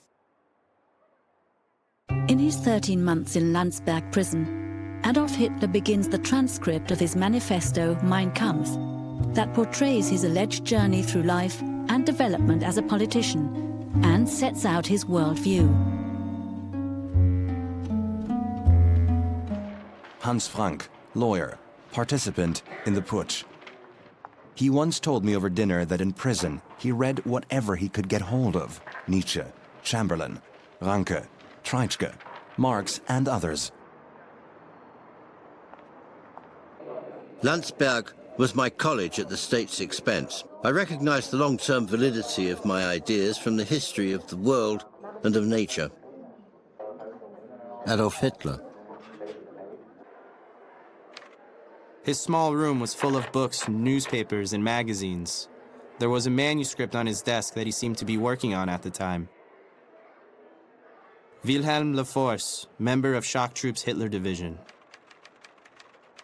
Letter to Ilse Pröll, Munich, June the 29th, 1924. When I brought him tea this afternoon, he insisted that I stay to listen to his text revisions. Rudolf Hess, Landsberg Prison. Adolf Hitler writes Mein Kampf during his confinement in Landsberg prison in the year 1924 and continues in the months after his release. So I decided not only to clarify the goals of our movement, but also to draw a picture of its development. With that, I also had the chance to give a representation of my own development. Adolf Hitler. Forward to Mein Kampf. Letter to Ilse Pro, August the 4th, 1925.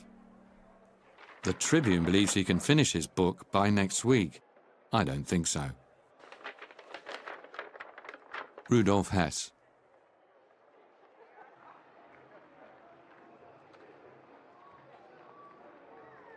The biographical parts of his book are to a great extent exaggerated and unverified. However, his political goals are deadly serious. His view of the world is voluntaristic. He sees it as he wants to see it. Hitler's political gospel is derived from a primitive Darwinian idea of a struggle for existence. It reflects the permanent fight for survival of all against all, transferred from nature to human society. This struggle is a selection process in which so-called high-quality races have a better chance of survival. At its head is supposedly a white person of the Nordic race of Aryans that Hitler glorifies as the founders of culture. Like most anti-Semites before him, Hitler believes in a Jewish race, disguised as a religious community. He sees Jews in history as being parasites in the bodies of other nations, and as contaminators of the blood of the Aryan race.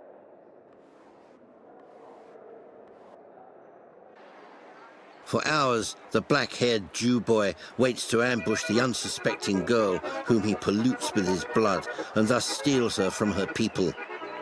With the same hidden agenda, destroying the hated white race with the inevitable resulting bastardization. Adolf Hitler, Mein Kampf.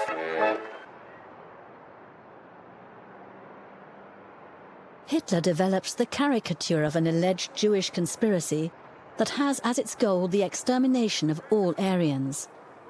This paranoid hidden conspiracy theory alleges that international Jewry devised Bolshevism and global capitalism in order to destroy the Aryan race. In another chapter, Hitler drafts plans for territorial living space for his Aryan German nation.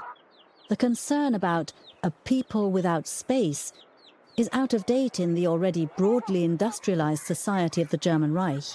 In nationalist circles, however, it is still popular.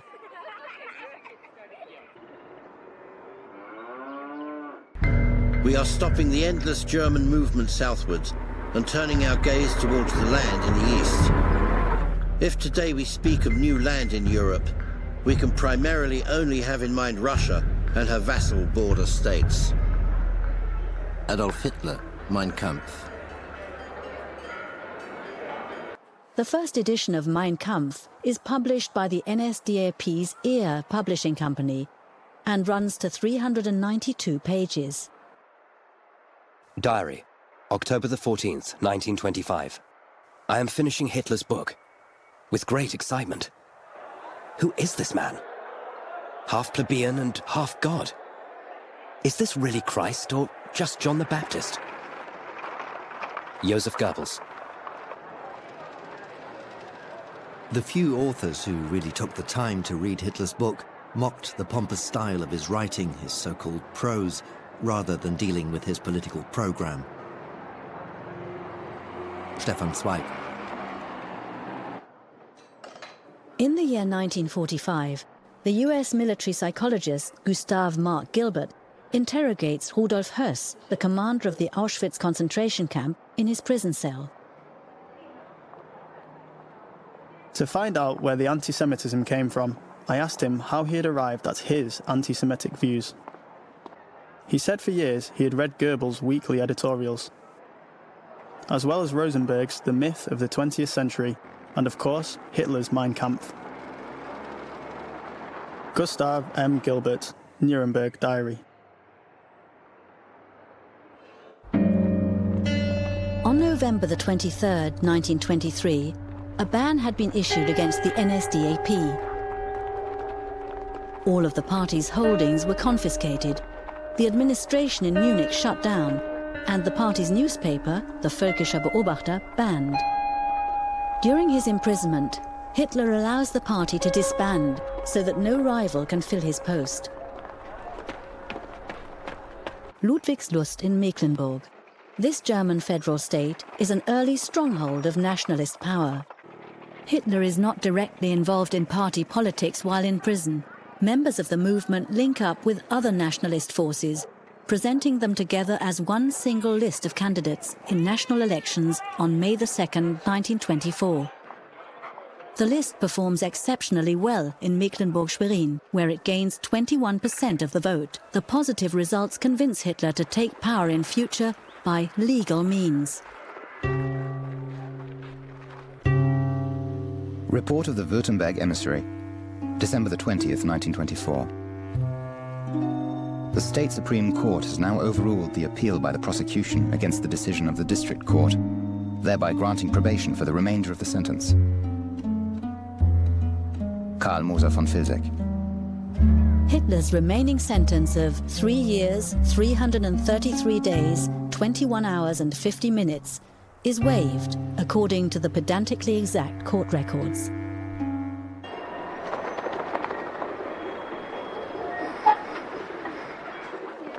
I don't know any other city as hospitable as Munich. Everything would have been there to enjoy if there had not been one person too many. The man from the Bürgerbräu beer house had been released from prison. Friedrich Hollander, German composer. Diary, January the 14th, 1925. At the end of the month, Hitler wants to call for the re-establishment of the National Socialist German Workers' Party. The only thing to do. Joseph Goebbels. On February the 27th, 1925, Hitler re-establishes the party. The Social Democrat Friedrich Ebert has been the elected president of the German Reich since January 1919, following a line of kings and kaisers that goes back hundreds of years. In the Weimar Republic, the office of the president is powerful.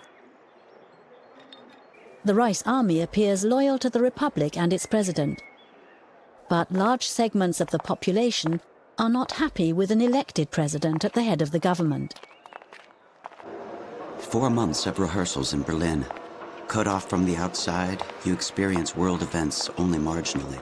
Like when an orchestra musician is given sandwiches by his wife wrapped in the midday paper. Oh, Friedrich Ebert is dead. Hindenburg has been elected president? Friedrich Hollander, German composer. We have a nanny. She comes from a small town in the north, where residents tend to be really nationalistic. She's just been there on holiday. When asked what people there have to say about Ebert's death, she answered sadly, "Never have so many champagne corks been popped in our town as on the news of that death." Alfred Kerr, theatre critic.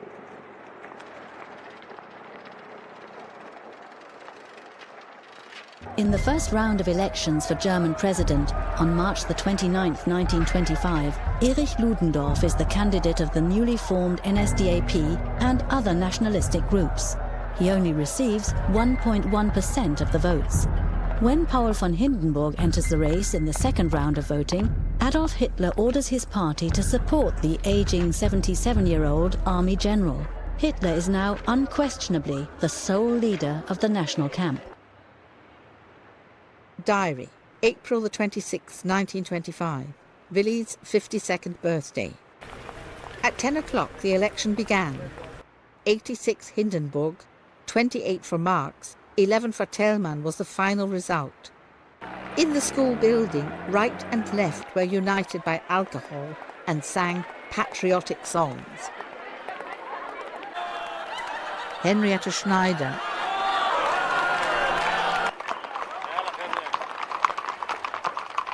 Diary, April the 27th, 1925. At 2 a.m., the latest results. Hindenburg with a 900,000 vote lead over Marx. Endless cheering among the masses. Long live Hindenburg. It is one step towards the final goal. No more and no less. Long live Hindenburg. Joseph Goebbels.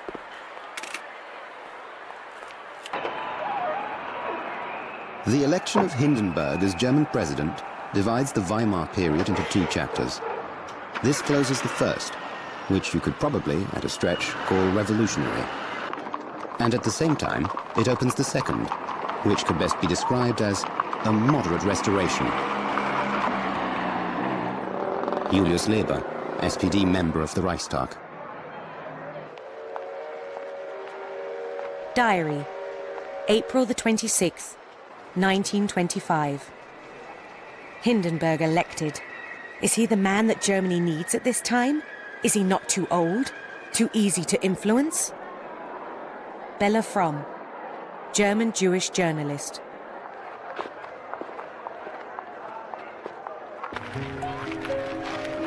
During my visit, I met Hindenburg for the first time. I was shocked by the completely apolitical attitude and mental clumsiness of the man in whose hands the German people had put the power that confers the constitution on the Reich president. A man with a soldierly sense of duty, filled with an honest will to keep the oath on the Republican Constitution. That was my first impression. It also became clear to me that everything would depend on good political advisors, the first of whom had to be the Reich Chancellor, who determines policy. That he was not always granted such advisors, so that he finally succumbed to the whisperings of short-sighted plotters, was disastrous both for himself and the German nation. Otto Braun, Social Democrat, Prussian Prime Minister.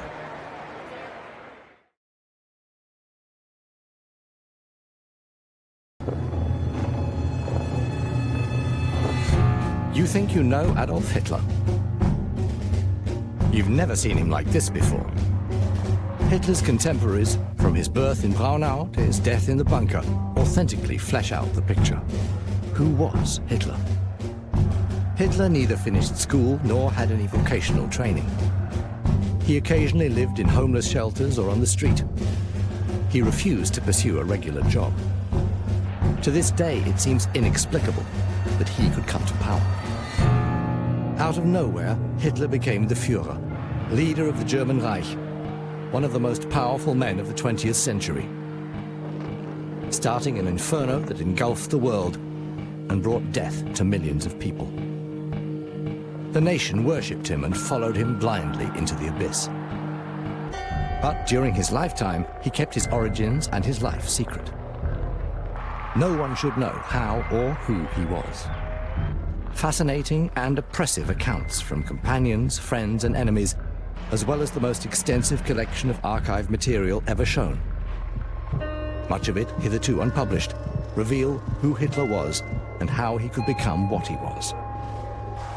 A notorious liar and an unscrupulous murderer.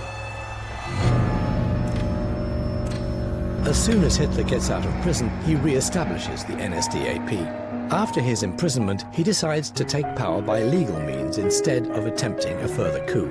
As the unquestioned leader of the NSDAP and the national camp, he develops the party into a powerful movement. The NSDAP attracts mainly young people and offers an alternative to the established bureaucratic parties. As the economy recovers in the late 1920s, the NSDAP stagnates. But with the crises at the beginning of the 1930s, Hitler's party regains popularity. Hitler loses the election for president. But in the next parliamentary elections, the NSDAP becomes the strongest party. Nevertheless, Hindenburg still refuses to appoint him chancellor. Hitler must rethink how he can come to power.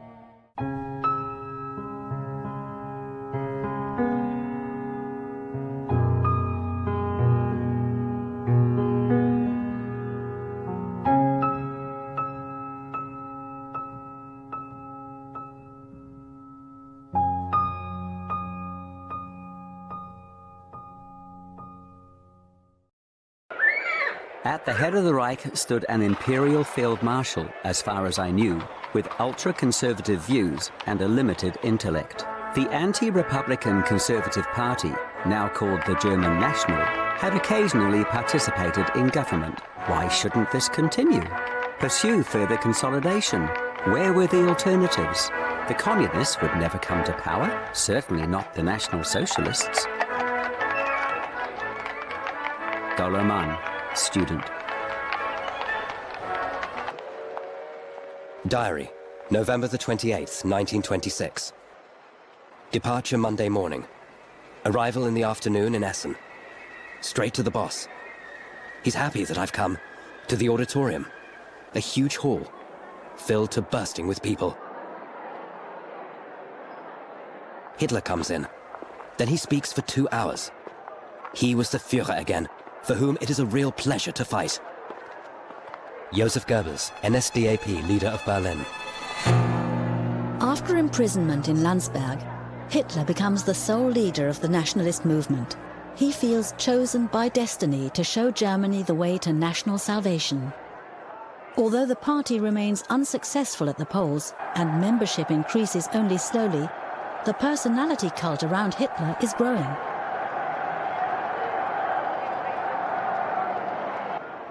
This Führer cult holds the National Socialist movement together across ideological divisions and personal differences.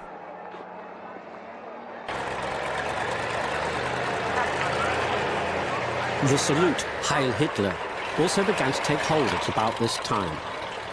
It originally came from the harmless greeting, Heil so-and-so, something you'd say to people in sporting or cycling clubs without using their names. Ernst Hanfstaengl, Hitler acquaintance. Letter from Marga to Heinrich Himmler, March the 2nd, 1928. Dear sweetheart, earlier on I tried to imagine how you looked as a boy. Do you have any pictures? Why are you going to a Hitler meeting? You know what he has to say. Sweetheart, I kiss you, your little wife.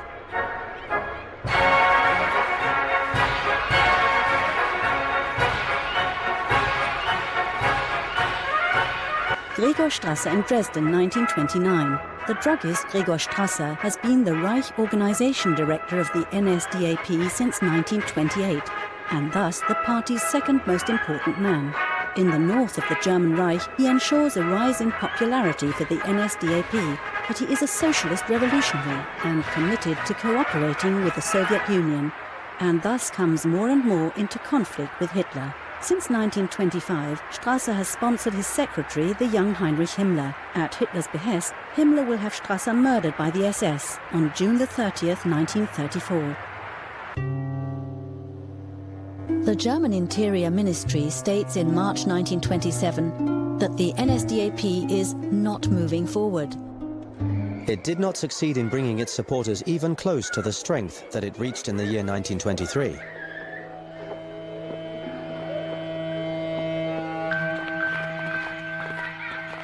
Hitler had failed to reach the middle class himself. Now, when the middle class fell with the Mark and were later exasperated by the world crisis, he offered himself as their savior. Depressed, they wanted dreams. He offered them dreams for the moment and security for the future. He made them fight, and they made him a god, the god of the petty bourgeois, precisely because he thought and spoke what was inarticulate in their minds.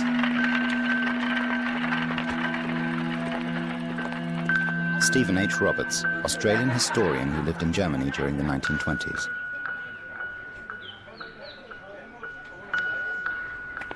In 1928, Hitler rents a small house on the Obersalzberg, known as Haus Wachenfeld. He used to stay here under the name Herr Wolf. Hitler allows his closest friends to call him Wolf. The reason for this? Hitler went by the nickname Wolf at the beginning of his political career. Heinrich Hoffmann, friend of Adolf Hitler. Hitler understands the name as the Germanic root of Adolf, It corresponds to his view of the world as a place of constant struggle for survival. To Hitler, the name Wolf implies the idea of strength, aggression, and solitude. Wieland, Wolfgang, Verena and I, we all loved Wolf, because he enthralled us with his adventure stories about his travels through Germany.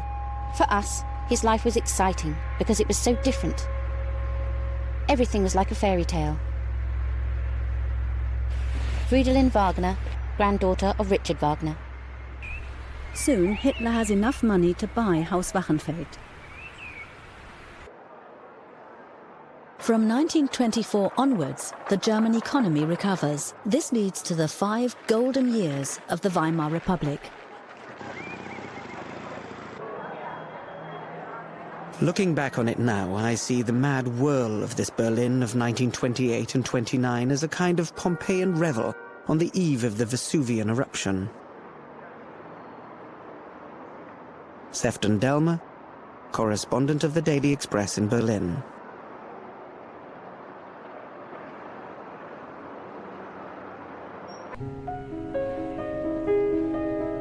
Diary, September the 19th, 1928. Elsa wrote that she has had her hair cut in a bob. I am shocked, would never have thought it possible. But one shouldn't be surprised at anything nowadays.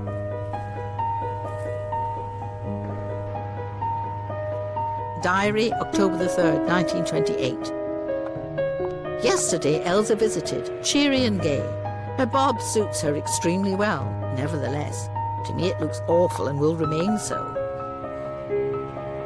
Henrietta Schneider, housekeeper, East Prussia. The Nazis hated culture itself because it is essentially international and therefore subversive of nationalism. Christopher Isherwood, British-American writer.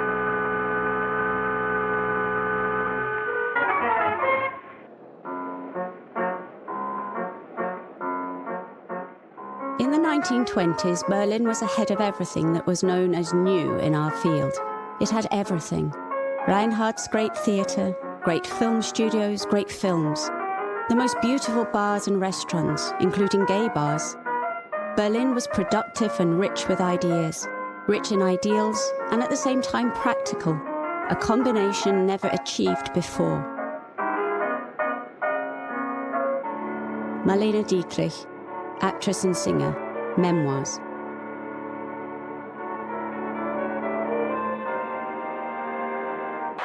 If Maestro Klemperer takes the tempi differently than Furtwängler, if a painter adds to a dusker hue, which one cannot even in bright daylight perceive in Pomerania, if one is for birth control, if one builds a house with a flat roof, this is all cultural Bolshevism, as is showing a cesarean section in a film.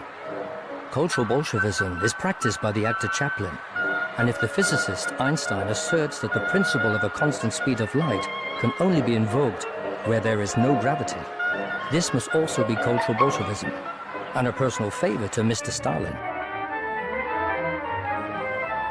Karl von Ossietzky, publisher of the Weltbühne magazine.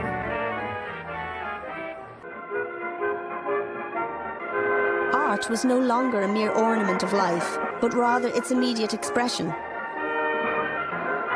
Cubism, futurism, expressionism, whatever you want to call it, this is how we were. This was our world, so shaken and shocked that everything was upside down.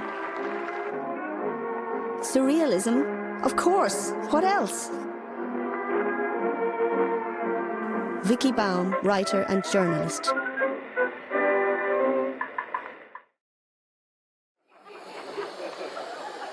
I met Hitler personally for the first time in early October 1927.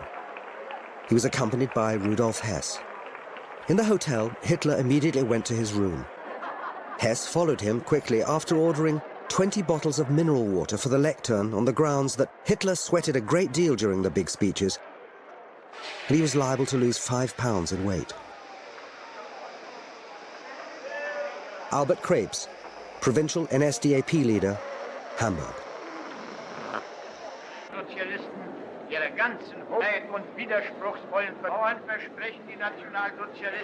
The old Social Democratic People's Party had almost no orators able to mobilize the masses. While the National Socialist speakers whipped their followers into a frenzy, the Social Democrats tormented their listeners with figures, statistics, and evidence. Julius Leber, editor-in-chief, Social Democratic Lübecker Volksboten newspaper. Geheimbefehl für den Tag des Umsturzes. Durch Fleiß, durch Lernen und, ich kann sagen, durch Hungern. Langsam durch den Versailler Vertrag planmäßig eingeleitete Gespenst des asiatischen Bolschewismus. Und ich hatte damals den Schluss, größere Erkenntnis zu überwinden. On November the 16th, 1928, for the first time after the ban on public speaking in Prussia has been lifted, Hitler speaks in the Sportpalast in Berlin, allegedly in front of 18,000 supporters. For the first time, he uses an electroacoustic sound system, speaking into a microphone. And for the first time, his words are clearly understood in every corner of a large space.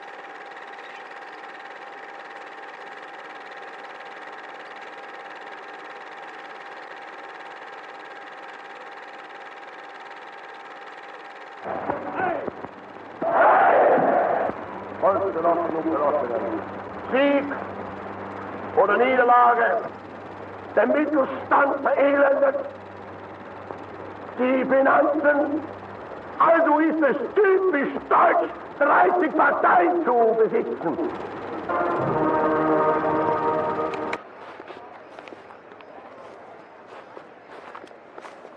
Between 1925 and 1929, Hitler's small political movement is marked by activism, dynamism, enthusiasm, youthfulness and strength. Nearly 60% of new party members are under 30 years old.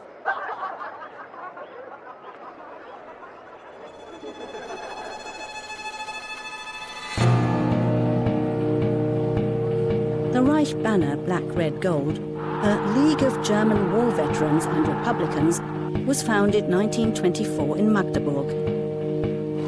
In 1932, the banner has more than 3 million members. At first, people laughed at the parades, the meetings full of incidents and brawl. But it soon became clear that neither the underlying ideology nor the wild determination of his representatives had been correctly estimated. The workers' movement mobilized its forces, increased the supporters' activity and created defenses in the form of the Reich banner black, red, gold, the Iron Front and special protective formations called Schufels. I was one of the younger driving forces and very committed to all of this. Wilhelm Matur, Social Democrat, Königsberg.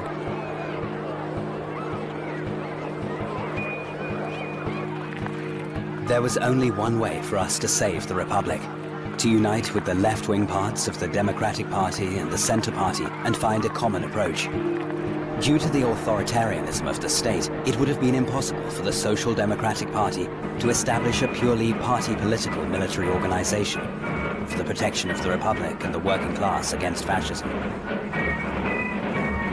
Karl Höltermann, Vice President, Reich banner black, red, gold.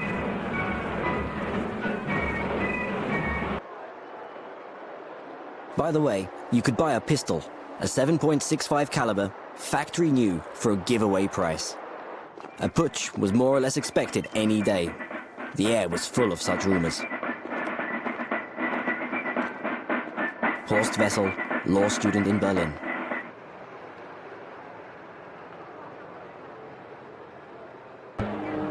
And of course we gave ourselves military training, but not in order to overthrow the state, but to defend ourselves. Police and fascist thugs kept attacking demonstrations and disrupting meetings. We had the Red Front Fighter League and the Red Youth Front. In the evening, we practiced judo on the banks of the River Elbe and learned how to move around in groups safely and unobtrusively at night. We never sought or provoked brawls. We just defended ourselves against raids and often got beaten up. Horst Zindermann, communist youth official, Dresden, before daylight.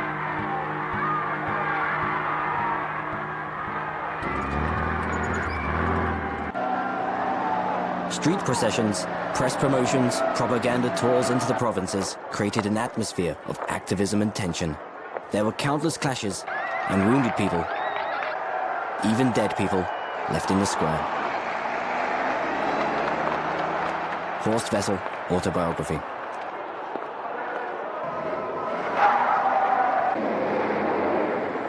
In February 1930, one of the casualties will be the Berlin student Horst Wessel.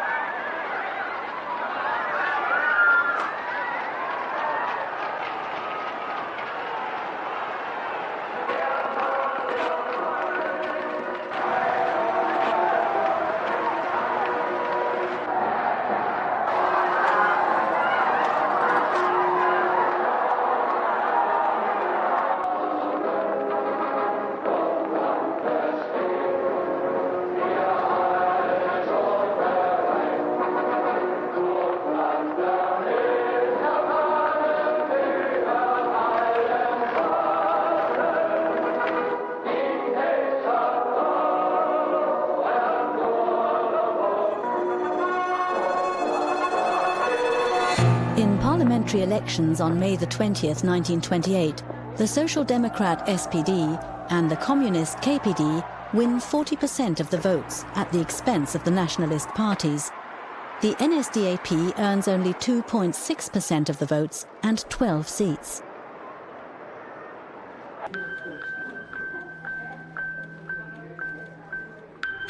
In 1930, the NSDAP bought new premises, the Braun House, near Königsplatz. The money for the purchase is donated to the NSDAP by industrialist Fritz Thyssen. Hitler will have Thyssen arrested and jailed at the end of 1940.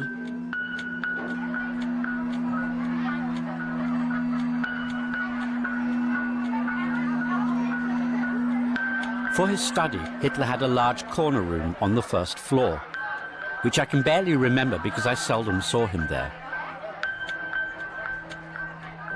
Not even the large Fridericus Rex painting on the wall could persuade him to keep regular working hours or treat appointments as binding. Ernst Hanfstengel.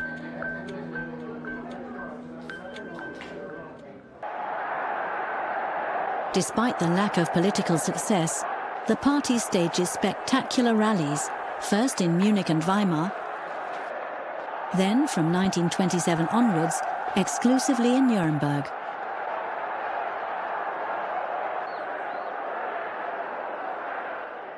Diary, Nuremberg, August the 4th, 1929. A stampede of people that exceeds our wildest hopes. Outside, the drums are already booming. Torchlight processions, endlessly long. Joseph Goebbels, NSDAP leader of Berlin.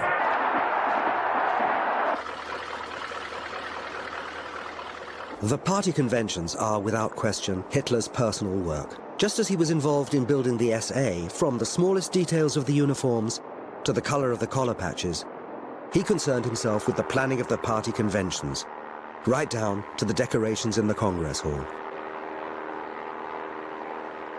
Albert Krebs, NSDAP leader, Hamburg. Through the city, a triumphant procession. Everyone cheering and throwing flowers. March past, almost 4 hours. A sea of joy and flowers. Joseph Goebbels.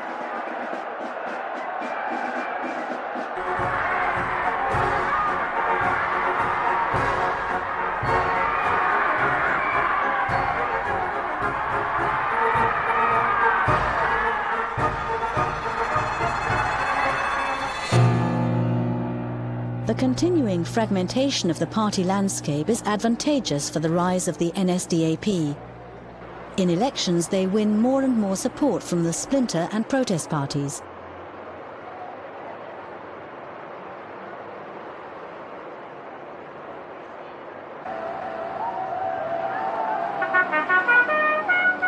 October 1929.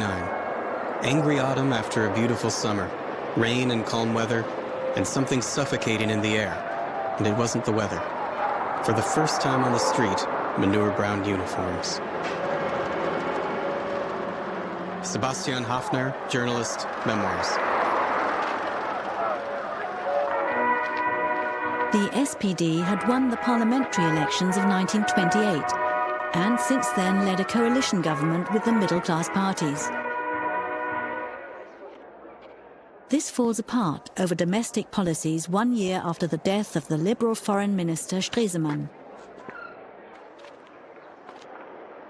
The fall of the SPD Chancellor Hermann Müller and the appointment of the Central Party's Heinrich Brüning are the first steps towards the abandonment of the Weimar Republic by the founding parties. National Socialists were now sitting in Parliament. The rise of the party could no longer be overlooked. Ernst Niekisch, National Bolshevist, Hitler opponent. In foreign policy, Hitler promised to free the country from the injustices of the Versailles Treaty.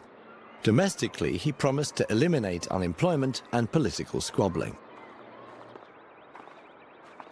Heinz Guderian, Colonel of the German Army.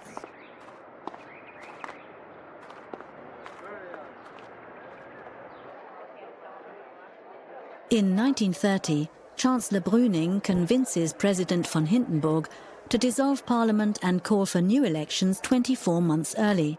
Brüning is determined to govern with the help of the President, if necessary without a majority, by presidential decree.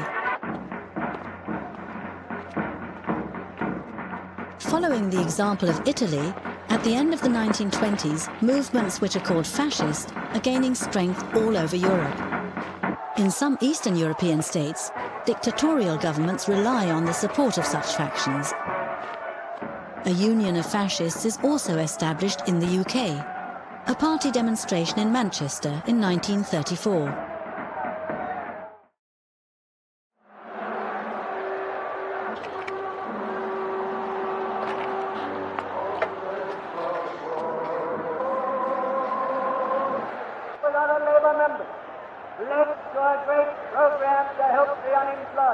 In 1930, unemployment had increased to 3,076,000, and the National Socialists then increased their MPs to 108, with a vote of 18%.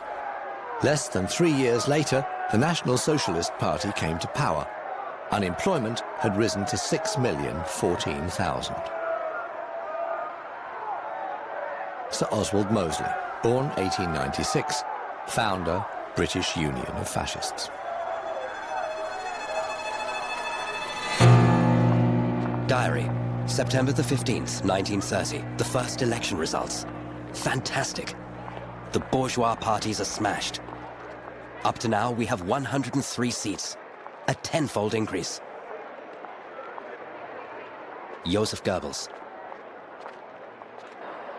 The day after the election, the composition and climate of politics in Germany have changed fundamentally. The NSDAP has risen from a Bavarian political sect to become the second biggest party, fundamentally opposed to the democracy of the Weimar Republic. The Social Democrats suffer only minor losses, mostly to the Communists. Catholic voters link up effectively with the Catholic Centre Party. They lose only a few votes. After the lost election, you sensed for the first time strong displeasure with the party leadership from within the Social Democratic ranks. A deep-seated disillusionment with the bigwigs came over the Social Democratic organization. Julius Leber, SPD member of the Reichstag.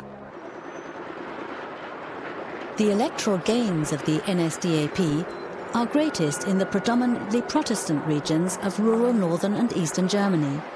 Some 3/4 of the voters are Protestant.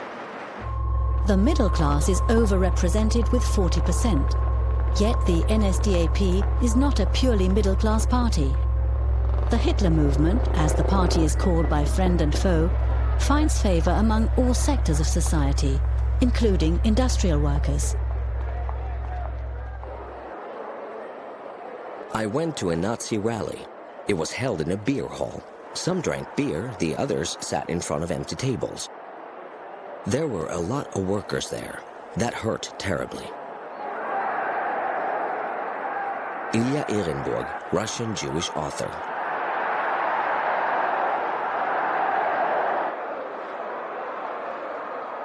Nothing succeeds like success, as they say in English.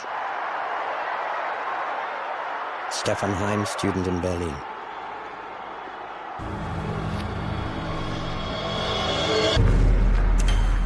Diary, November the 12th, 1930. Rohm arrives, from Bolivia, where he was active in the army. He's very nice to me, and I like him a lot. An open, straight soldier type. Joseph Goebbels. The years from 1931 to 1935, apart from my anxiety on public affairs, were personally very pleasant to me. I earned my livelihood. I meditated constantly upon the European situation and the rearming of Germany. Winston Churchill, the Second World War. New Year's Order, December the 31st, 1931. The army of brown shirts has multiplied numerous times. The movement has suffered a great deal of blood sacrifice. Comrades, at the beginning of this year, I thank you for everything that you accomplished over the past year through dedicated work and self-sacrificing battles. You can enter the new year with joyful confidence, proud of what you achieved in the year 1931. Adolf Hitler.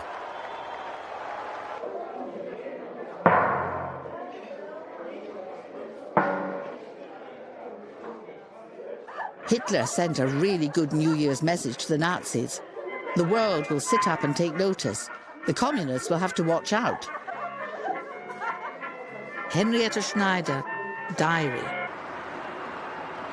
Speech to the Industrial Club of Düsseldorf, January the 26th, 1932. Summary. I see two principles ruggedly opposed to each other.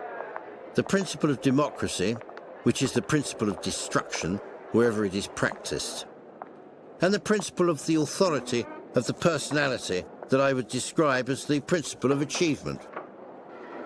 Adolf Hitler.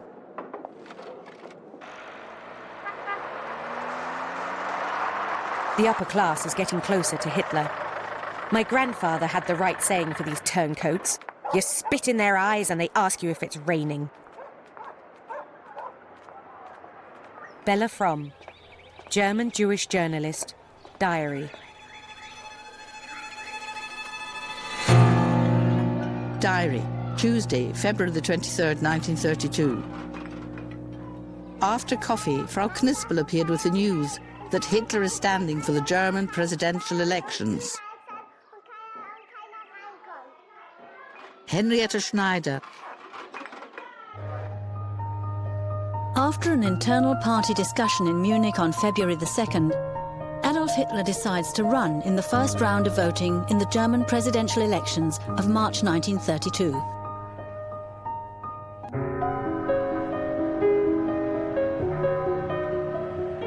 One problem with his candidacy is that Hitler is not a citizen of the German Reich, which doesn't award citizenships of its own until 1934. Whoever has or gains citizenship of one of the 24 German states is a citizen of the Reich. Thus, Thomas Mann, for instance, has citizenship of the Free Hanseatic city of Lübeck and a corresponding passport.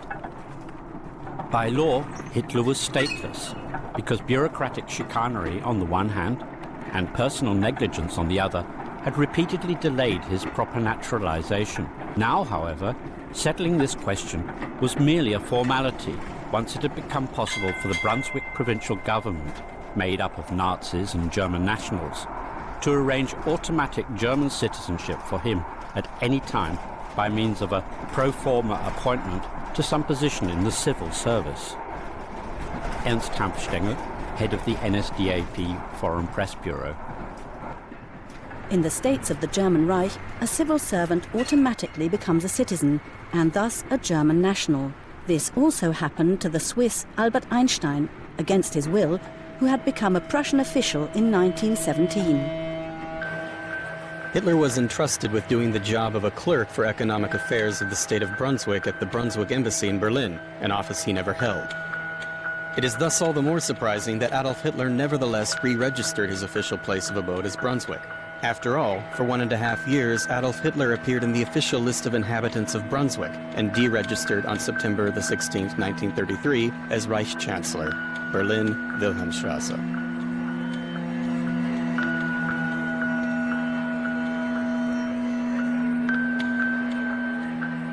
Hartmann Lauterbacher, provincial leader of the Hitler Youth South Hanover, Brunswick. Berlin, this 26th day of February 1932, at the Brunswick Embassy. Today, Adolf Hitler appeared before me, who according to the decree of the chairman of the Brunswick State Ministry and the Brunswick Minister of Finance of February the 25th, 1932, is now present as a senior civil servant employed by the state of Brunswick. After being informed of the requirements, he took the mandatory oath of service. I swear loyalty to the Constitution of the Reich and the state, obedience to the laws and conscientious fulfillment of my duties. Adolf Hitler. Read aloud and signed, Adolf Hitler, Senior Civil Servant. Letter to the Embassy of Braunschweig in Berlin, February the 28th, 1932. Reference, leave. I hereby request you to grant me leave until the end of the presidential election campaign. Respectfully yours, Adolf Hitler.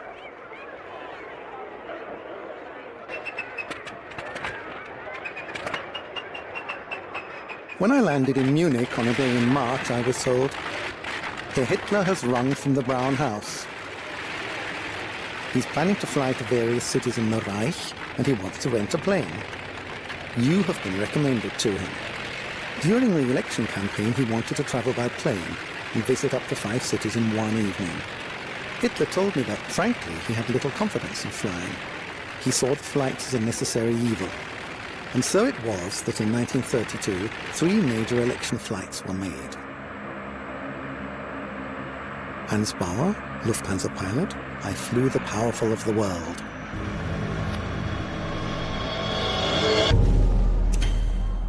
Diary, Berlin, February the 16th, 1932.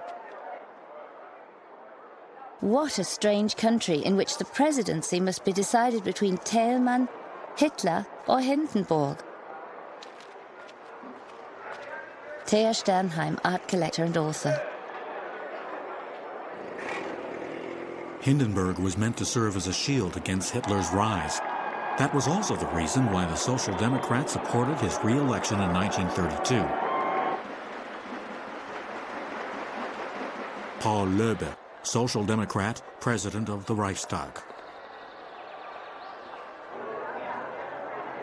Again, it was the politics of toleration when the SPD asked its voters to vote for Hindenburg, and how faithfully they followed.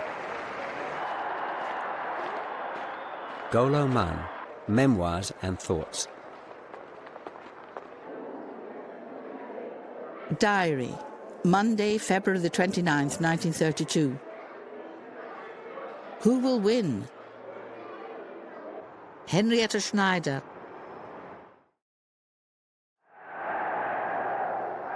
Election campaign flight, April 1932. Soon Hitler had sunk into morose apathy. He just sat there, staring gloomily out of the window, wads of cotton in his ears. A complete contrast to the glad-hand extrovert man at Tempelhof. Sefton Delmer, British correspondent of the Daily Express in Berlin. We must have visited each of the major cities once, if not several times. And afterwards it was always claimed that Hitler was the first German politician to come to power who knew the country inside and out. Ernst Hanfstaengl.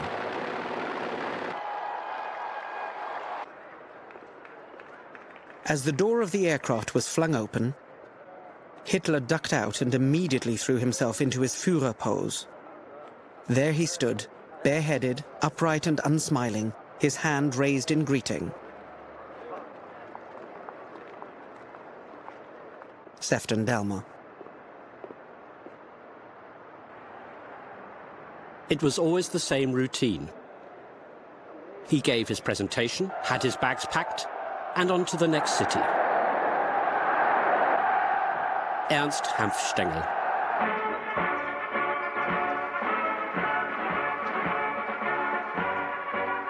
He gave 4 or 5 speeches a day and flew from one rally to another. It was one of the few times that I heard him speak in public. We were led up to the podium. We tried hard to stay awake until the Führer's plane arrived late. Minutes later, he began his speech. He was hoarse and his jarring voice was emotionally charged and swept over the audience like a storm that takes one's breath away and leaves people excited. Fridolin Wagner.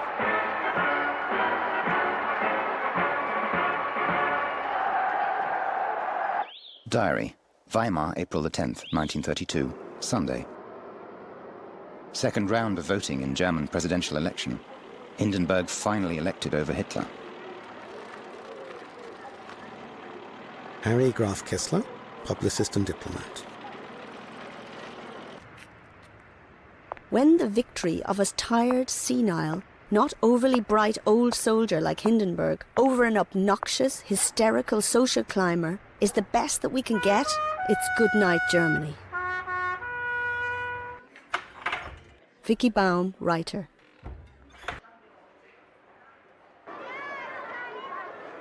Letter, April the 20th, 1932.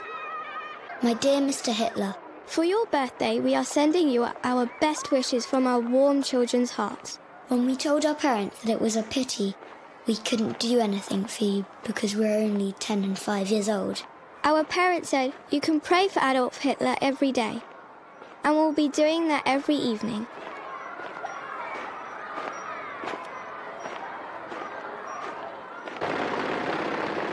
Our prayer will be as follows.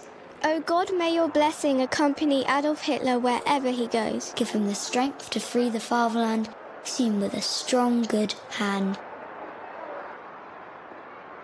Your faithful little Nazis, Leonora and Erhard L. Hamburg.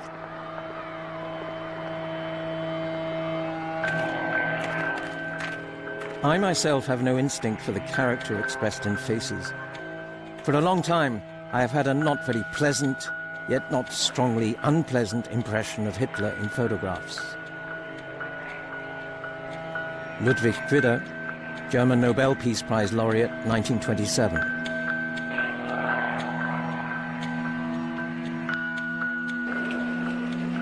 Berlin, November the 8th, 1931. Nothing smells more penetratingly than the nationally scented petit bourgeois. Everything is falling apart. Where are we heading? Ter Sternheim. More than the Nazis, the communists hate the Social Democrats, whom they defame as social fascists.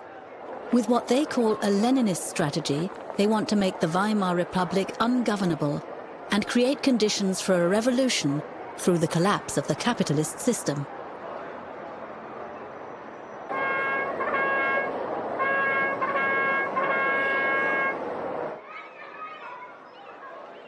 Diary, May the 31st, 1932. Lotte is coming on Sunday. She's planning a trip with Karl to Westerland. Yesterday, Brüning resigned. Now what? Henriette Schneider. Open letter to Theodor Leiphardt, German Trade Union Confederation. Ernst Thälmann, Communist Party of Germany. Otto Wels, Social Democratic Party of Germany. We, the undersigned, observe the development of political events with the impression that we are approaching a dreadful threat of fascisation.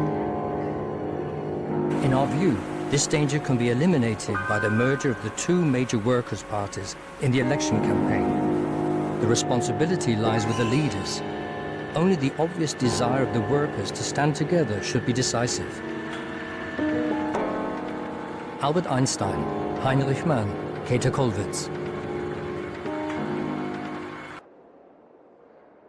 The hero of Tannenberg, the hero of the German Republic, had a dull spirit, our grumpy field marshal with his robust conscience.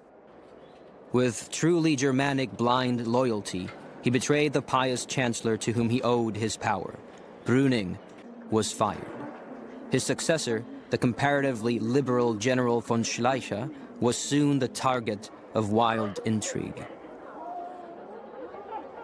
Klaus Mann, son of Katja and Thomas Mann.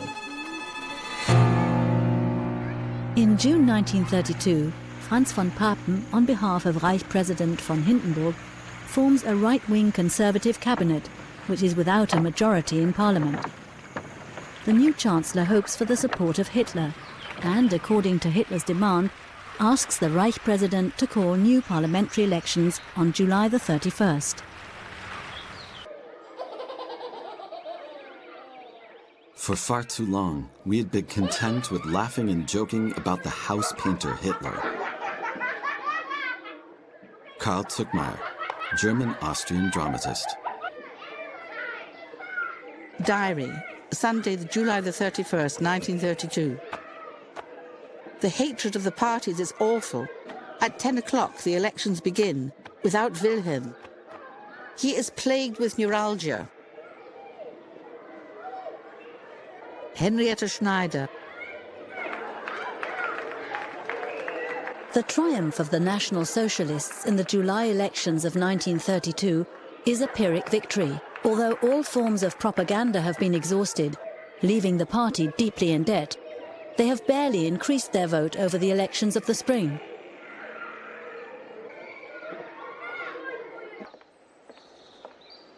In a large portion of the remote villages, Hitler had the absolute majority in the parliamentary elections in July, often even 2/3 of the votes. How does one account for their success? The Nazis came into the villages, ranted and raved and promised them the moon.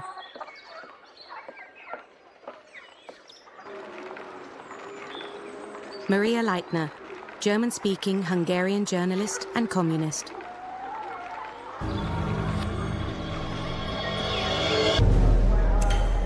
Diary, August the 1st, 1932.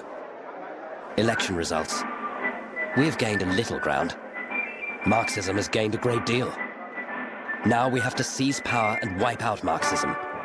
Either way, Hitler is also of this opinion. We won't get an absolute majority this way. Joseph Goebbels. Hitler rejects Chancellor von Papen's offer to serve as Vice-Chancellor in his government and demands the office of Chancellor itself. President von Hindenburg refuses to grant Hitler governmental power and warns that all acts of terror will be dealt with severely.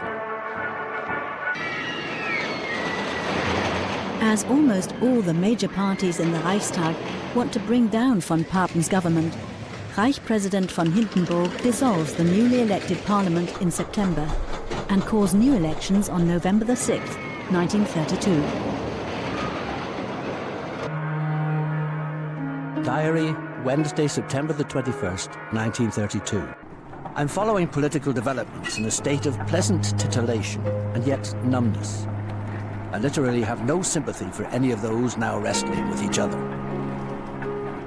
Viktor Klemperer, Professor of Romance Studies, Dresden.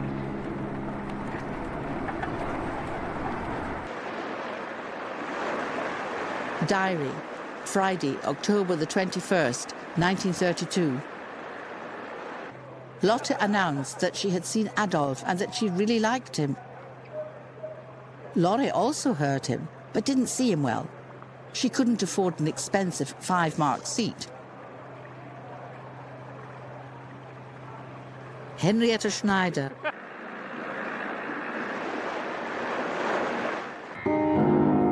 As my wife and I had voted for the German National Party in July 1932, after some hesitation we voted for Hitler in the elections of November the 6th the same year.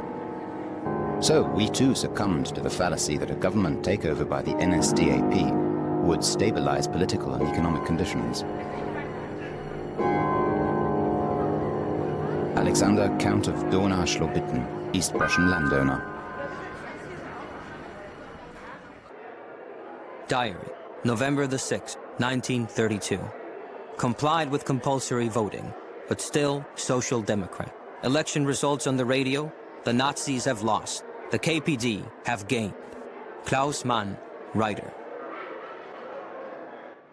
In the German elections of November 1932, the NSDAP won 11.75 million votes, the SPD 7.25 million, and the KPD some 6 million.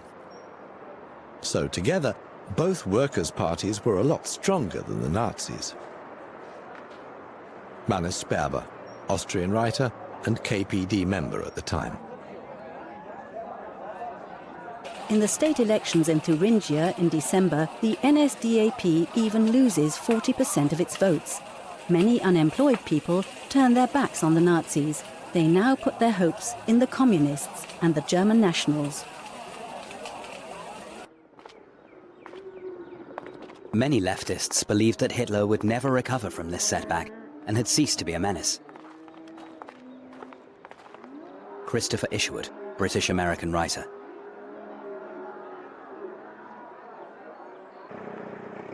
Despite knowing better, left-wing intellectuals continued to enjoy their feeling of steady advancement. Their poems and songs, their satirical and political plays and cabaret pieces, their articles, their books and polemics, all of this resonated so strongly that for them it was as if they were standing at the loom of time. Mannes Sperber.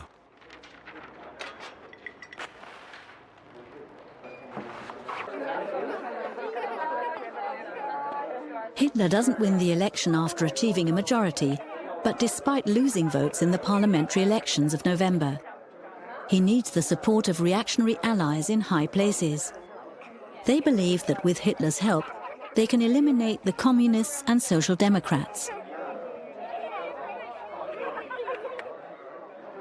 These forces succeed in a few short weeks in bringing the German president around, who, thanks to the Constitution, is very powerful.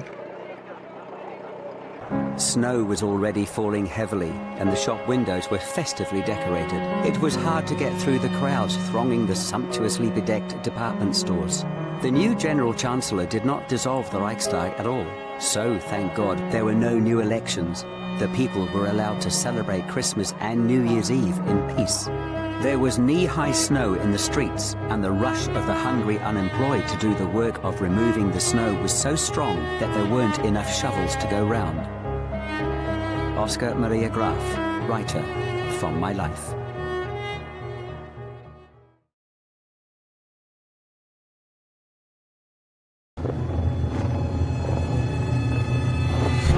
You think you know Adolf Hitler? You've never seen him like this before. Hitler's contemporaries, from his birth in Braunau to his death in the bunker, authentically flesh out the picture. Who was Hitler? Hitler neither finished school nor had any vocational training. He occasionally lived in homeless shelters or on the street. He refused to pursue a regular job. To this day, it seems inexplicable that he could come to power. Out of nowhere, Hitler became the Führer, leader of the German Reich, one of the most powerful men of the 20th century, starting an inferno that engulfed the world and brought death to millions of people. The nation worshipped him and followed him blindly into the abyss. But during his lifetime, he kept his origins and his life secret. No one should know how or who he was. Fascinating and oppressive accounts from companions, friends, and enemies, as well as the most extensive collection of archive material ever shown. Much of it, hitherto unpublished, reveal who Hitler was and how he could become what he was. A notorious liar and an unscrupulous murderer. Social elites convince Reich President Hindenburg to appoint Hitler Reich Chancellor, as they anticipate using the Nazis to get rid of the communists. They also believe that they can control Hitler, as he needs the conservative parties to form a coalition. But through a combination of lies and undisguised aggression, Hitler first gets rid of his political opponents and then those who brought him to power. But to obtain sole power, Hitler still has to eliminate those leaders within the NSDAP itself who could pose a danger to him. At that time, the most powerful person in the party besides Hitler is Ernst Röhm, leader of the 4 million man SA. What will Hitler do?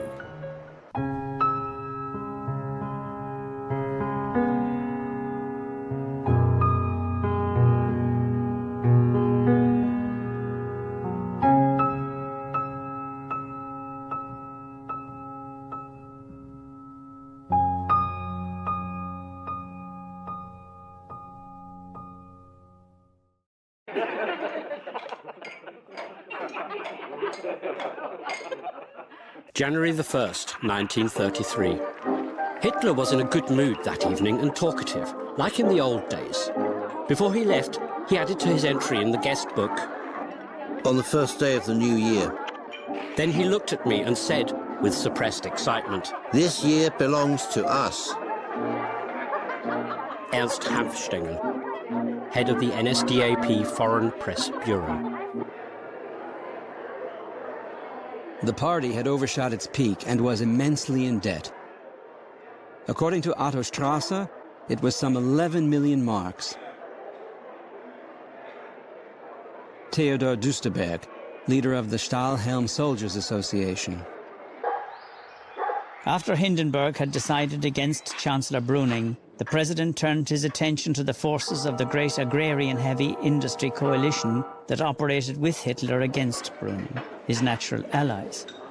He took their view of Hitler. The reconstruction and further expansion of the great agrarian and heavy industry positions of power was to be taken forward.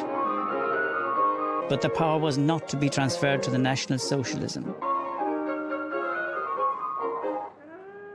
Ernst Niekisch, journalist, National Bolshevist. Diary, Monday, January the 30th, 1933. Elsa came back from school with the cry, "Heil Hitler!" Then we knew Hitler had become German Chancellor, at last. Henrietta Schneider, housekeeper, East Prussia.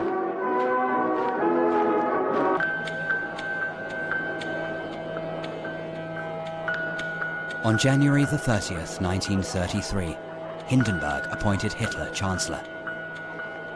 Meissner, Hindenburg's Secretary of State, and Papen, his confidential advisor, persuaded the old man that the crowning glory of his life work would be a unified, well-ordered Reich with military strength.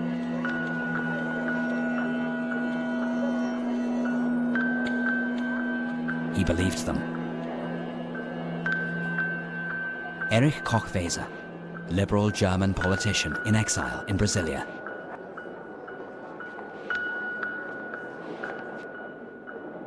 Letter of appointment. In the name of the Reich, I appoint Herr Adolf Hitler to be German Chancellor. Berlin, January the 30th, 1933. President von Hindenburg. Letter to Paul von Hindenburg. When the history of the German people is finally written, then the end of the Reich presidency will be described as the darkest day in German history. Erich Ludendorff, Major General. I am 19, have a little daughter, and am lying in a clinic in Munich. Suddenly I hear music, singing, shouting. A distant, disturbing noise from the streets. The night nurse comes and turns on the blue light. "Sister Maria, what's going on outside?" Maria answers, "That nice Mr. Hitler, who visited you, has become Chancellor. We put his roses very close to the Madonna in the baptistry. Mother Superior prays for him. We all pray for him and for Germany." Henriette von Schirach, wife of Baldur von Schirach.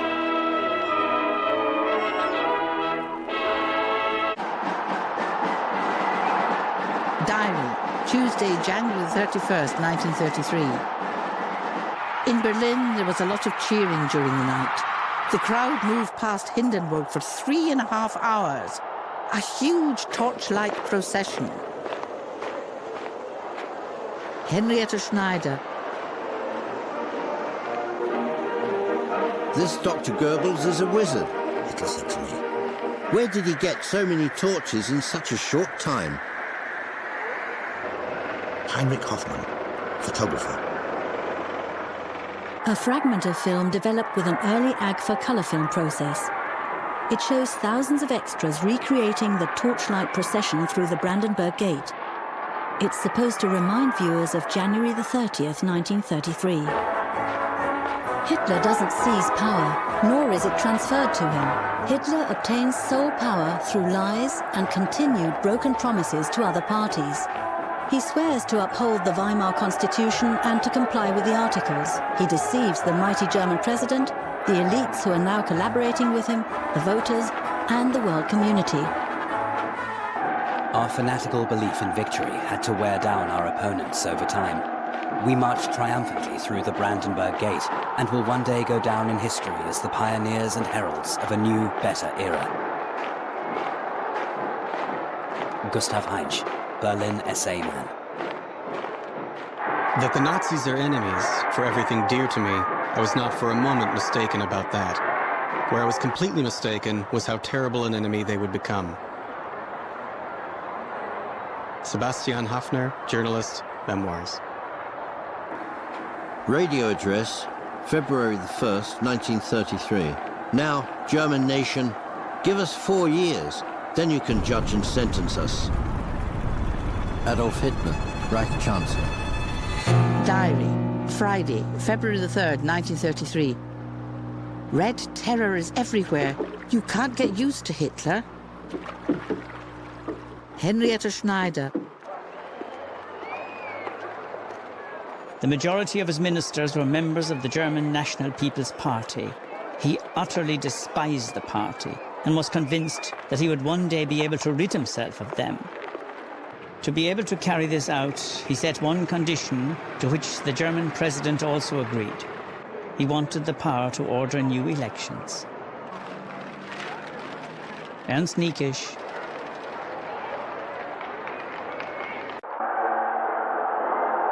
The election campaign was horrible. Hitler worked harder than before or at any time in the future. He knew that he needed a majority in the new assembly once and for all. The big speech in the Sportpalast on the radio was the high point of the campaign. It was ghastly. Golo Mann, Memoirs and Thoughts. Speech in the Berlin Sportpalast, February the 10th, 1933. I cannot divest myself of my faith in my people and stand firmly by the conviction that the hour will come at last when the millions who curse us today will stand by us, and with us will hail the new, hard-won and painfully acquired German nation that we have created together, the new German Reich of greatness and power and glory and justice. Amen.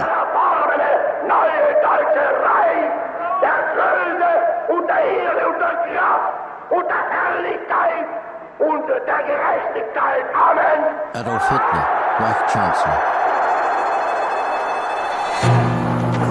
Diary, Wednesday, March the 1st, 1933. It was announced on the radio yesterday that the Reichstag building was on fire. A Dutch communist has confessed. Henrietta Schneider. At first, I didn't think that it was the communists either. But later, when I met the men who must have known, I never managed to find out who was really behind this. Fritz Wiedemann, war comrade, later adjutant to Adolf Hitler.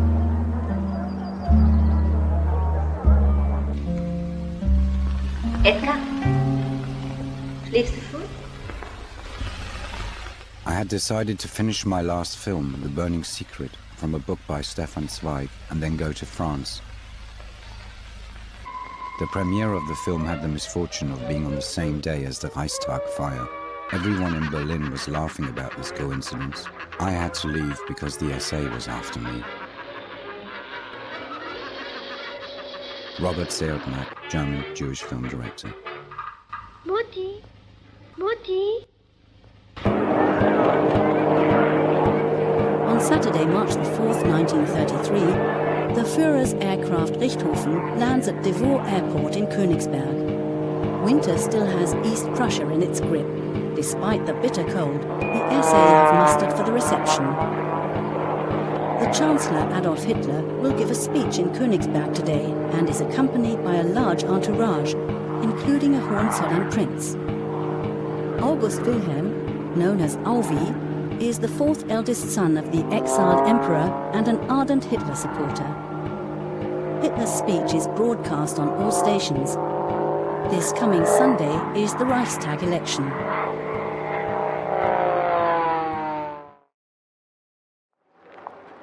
The Reichstag elections of March the 5th are the last more or less free elections in the German Reich. On the streets, dissidents are terrorized by the SA. Diary, Leipzig, March the 5th, 1933. In the evening with father to Auerbach's Keller restaurant to hear the election results. The National Socialists are still far from an absolute majority. Together with the traitors of the Black-White-Red Party Alliance, at 51.8%, they have a slight majority. Erich Ebermeier, writer.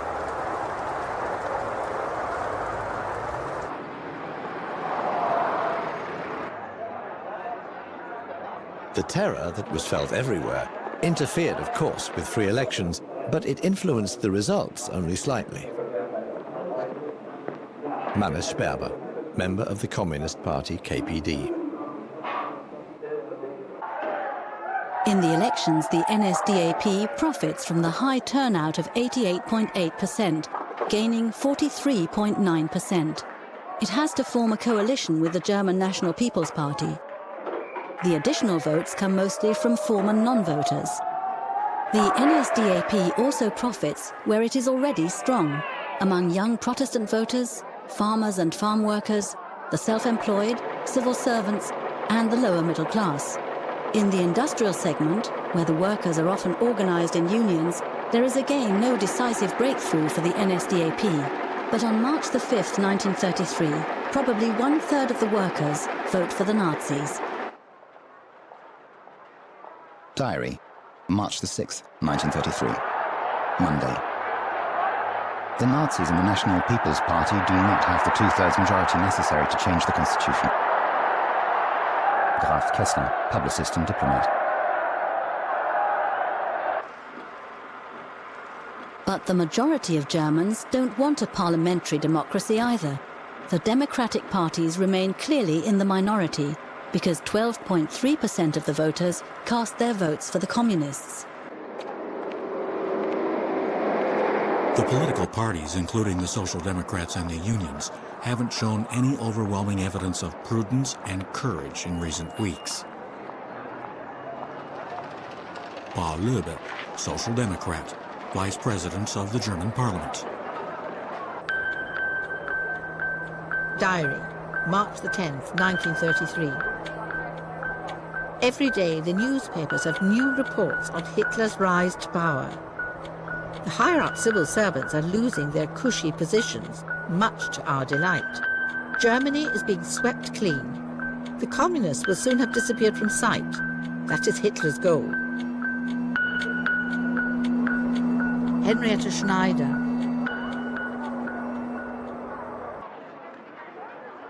After the elections, the weather suddenly turned mild. The porter's wife called it Hitler weather. The street itself, like all others, was hung with black, white and red swastika flags. It was unwise not to display them. Christopher Isherwood, British writer.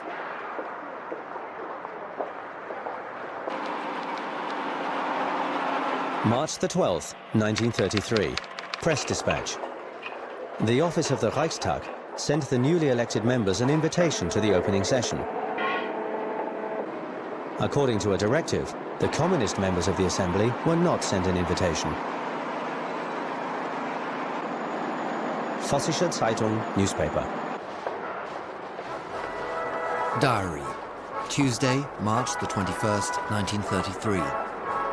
Around 12, on the radio, we heard the celebrations for the opening of the Reichstag and the garrison church in Potsdam. You have to say they really know how to do pomp and propaganda. Karl Windschild, retired pastor.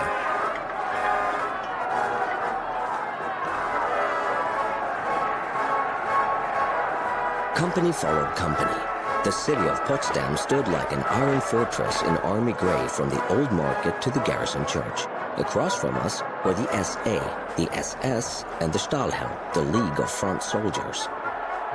The Reich government walked with measured steps past the Guard of Honor to the garrison church. Chancellor Adolf Hitler led the way, followed by Vice-Chancellor von Papen.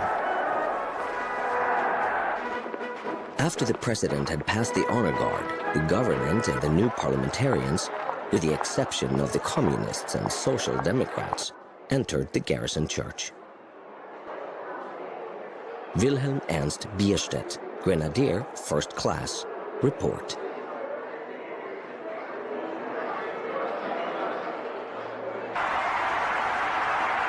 In Munich, we listened to events on the radio. Potsdam, a well-disguised fraud with the aim of doing the conservatives a favor with no basis in reality. Hitler in frock coat and top hat, mild as never before or since. The voice of Hindenburg dull, as if from the grave. The Prussian sense of duty means patriotism and the fear of God. And a clear majority in Parliament once again, strictly in the spirit of the Constitution on which he took his oath. It was his last speech of significance and, without knowing it, his abdication. Now he was no longer needed. Goloman, student.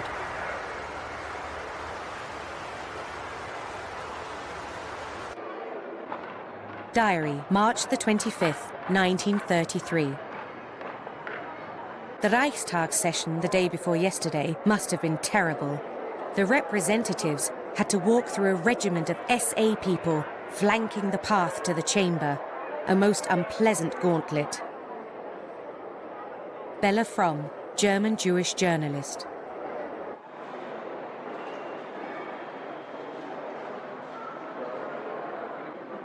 2 days later, I was sitting in the Kroll Opera House, not as a Reichstag deputy, I was an observer, and on March the 23rd, 1933, I witnessed the Reichstag session in which the Enabling Act was passed by 441 votes to 94.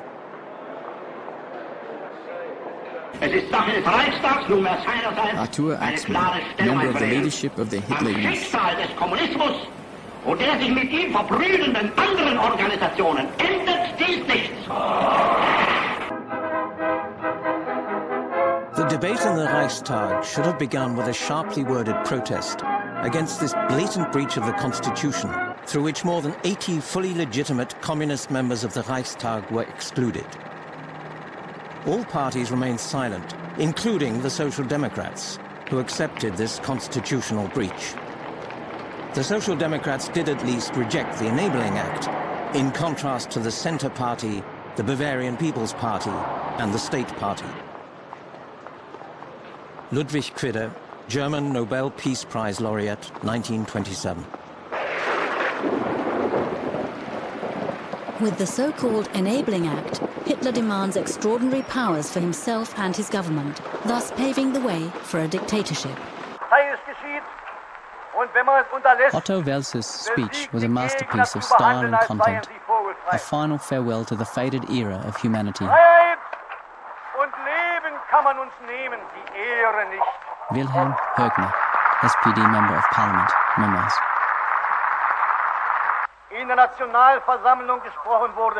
The Social Democrats were the only members to vote against the Enabling Act. But despite my conviction that the Social Democrats had failed, I was not unimpressed by Wels' speech. Arthur Axmann. Article 1 of the Act describes the transfer of legislative powers from Parliament to the Cabinet. The legislative and executive branches become one. Parliament has virtually abolished itself.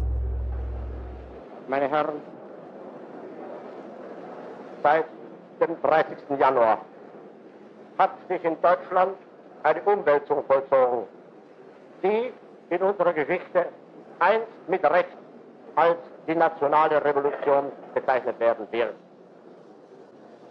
Dass ein solcher geschichtlicher Vorgang wie jede Kampfhandlung hier und da auch von bedauerlichen Erscheinungen begleitet ist, liegt auf der Hand. He overrode the Constitution with the Constitution, and thus won the fight for unlimited power in the first and decisive round. Lutz Graf Schwerin von Krosigk, Finance Minister. The present state of affairs in Germany causes me to resign my position in the Prussian Academy of Sciences. I know how deeply I'm indebted to it. The dependency of my position on the Prussian government is intolerable under the present circumstances. With respect, Albert Einstein. 10 months later, he was in exile, his property seized by Hitler's new regime. Germany's loss, America's gain.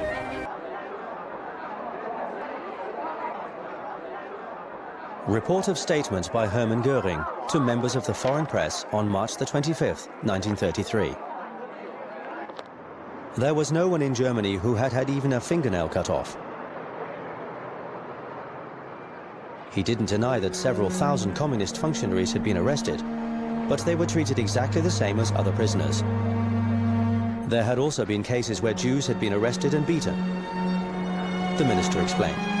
The government and I will never tolerate that someone is persecuted just because he is Jewish. Deutsche Allgemeine Zeitung, newspaper, March the 26th, 1933. Diary, March the 31st, 1933. On the radio, Göring has announced the boycott of the Jews. It is scheduled for tomorrow. Bella From.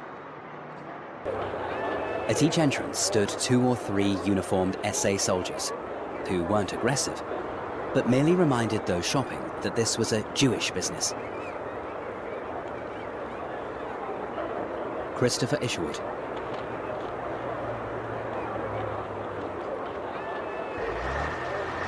Diary, Leipzig, April the 1st, 1933. When entering the store, the SA man says in a polite, disciplined tone, "Jewish business." We, just as polite and disciplined. "Thank you, we know." Eric Aberman, author. Diary, Wroclaw, Saturday, April the 1st, 1933. In all Jewish shops, one sees the windows painted with white letters about 50 to 80 centimeters high. Jew. Glued next to them, or in the process of being stuck on, are little red slips of paper. Germans do not buy from Jews. Walter Tausk, German of Jewish descent, murdered 1940. A certain murmur of disapproval, suppressed but audible, ran through the country. The Nazis realized that the step they had just taken was too large. And after April the 1st, they canceled some of the measures, but not without first allowing their full force to be felt. Sebastian Hafner, author, Memoirs. Not January the 30th, the day of the seizure of power, not the day of the gathering in Potsdam, March the 23rd, 1933, but April the 1st of this year is the great turning point. It was the clear, unmistakable demonstration that the rule of law was over. The rule of law was replaced by naked tyranny. Paul Ronger, lawyer, Königsberg.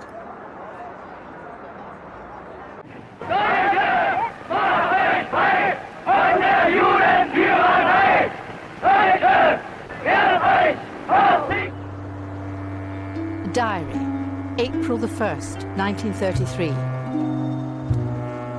Difficult times. Adolf Hitler will master them. May he succeed. Henriette Schneider, Elk, East Prussia. In Berlin, wie in anderen Universitätsstädten Deutschlands, A nationwide campaign is directed at the non-German spirit, that is to say Jews and other supposedly hostile elements. On May the 10th, 1933, undesirable books are publicly burnt on Berlin's Opernplatz, opposite the Friedrich Wilhelm University. Reichsminister Dr. Goebbels spricht zur Jugend. Meine Kommilitonen,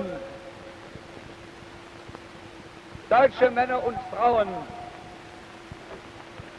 das Zeitalter eines überspitzten jüdischen Intellektualismus ist nun zu Ende. Und der Durchbruch der deutschen Revolution hat auf dem deutschen Weg wieder die Gasse freigemacht. Und der kommende deutsche Mensch wird nicht nur ein Mensch des Buches, sondern auch ein Mensch des Charakters sein.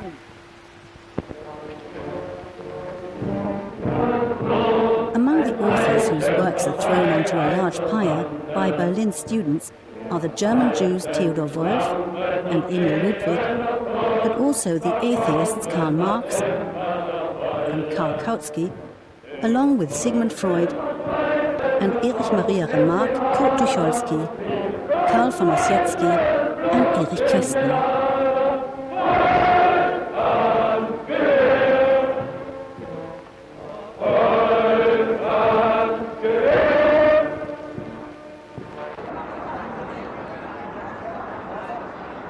In 1933, my books were burnt with somber, solemn pomp by a certain Mr. Goebbels in Berlin.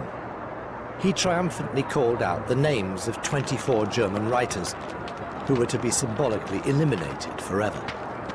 I was the only one of the 24 who had come in person to witness this theatrical impudence.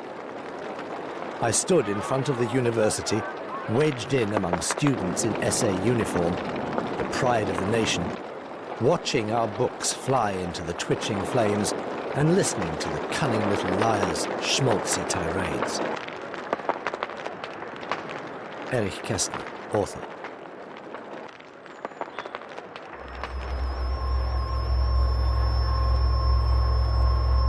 It is a strange thought that the essence of a single man can redirect and convert an entire society like a magnet directed at a pile of pieces of metal.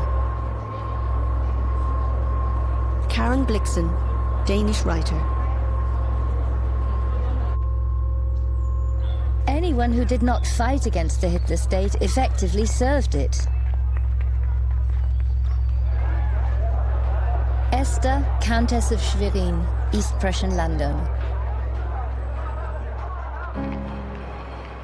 I, as a natural coward and endowed with an excruciating imagination, kept my mouth shut. Marie-Louise Kaschnitz, writer, notes. People cling to life. You could certainly go along with it, but you could also keep a low profile and become invisible. Alda Schäfer, writer.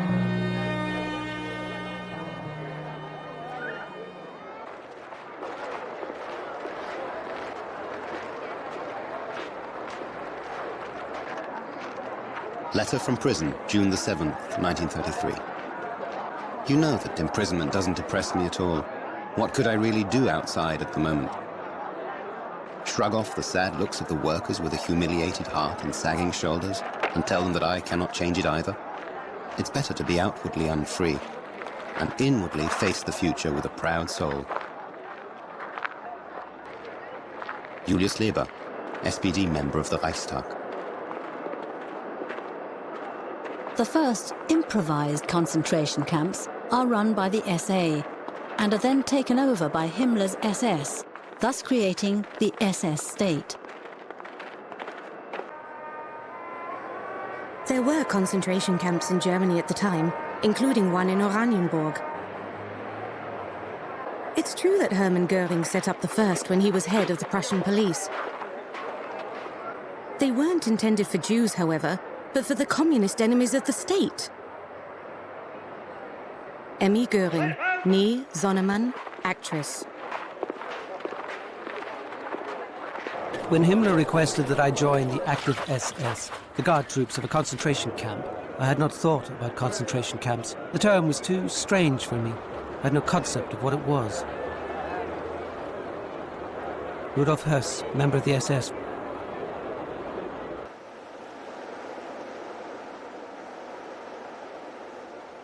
People abroad often ignored the fact that concentration camps had first been set up for Germans opposed to the Nazis, many thousands of whom died there before any foreign countries were occupied. Willy Brandt, German-Norwegian refugee in exile in Sweden.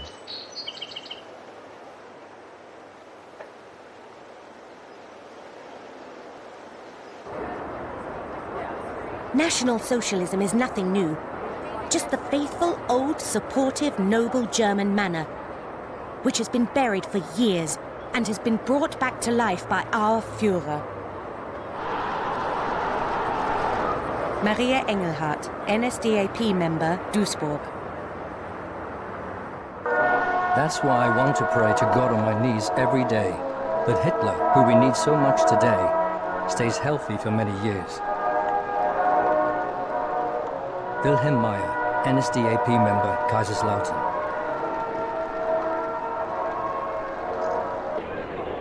Sooner or later, that was our firm will. The party political state was to be destroyed.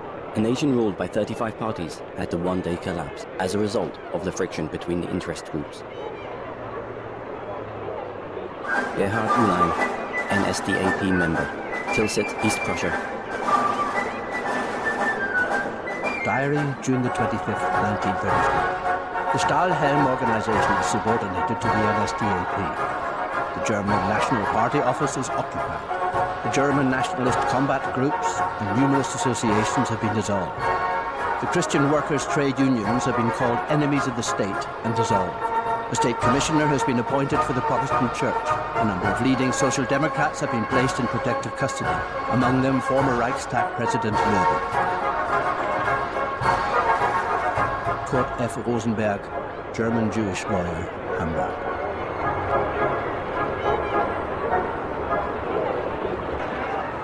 On June the 22nd, 1933, the NSDAP Reich Interior Minister, Wilhelm Frick, declares the Social Democratic Party a subversive party and an enemy of the people, which results in its dissolution.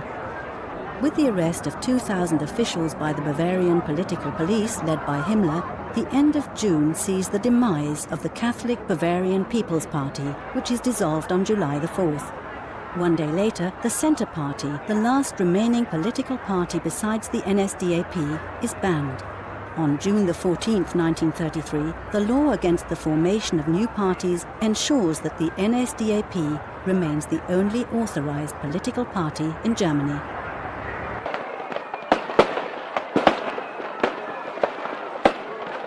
Diary, Paris, July the 6th, 1933, Thursday. To guard a list from where Countess Kaiserling left for Germany. Her husband Hermann spoke very interestingly about the Nazis and Hitler. Hitler, whom he studied carefully, is somebody who seeks death and thus embodies a fundamental characteristic of the German people. Harry Graf Kessler.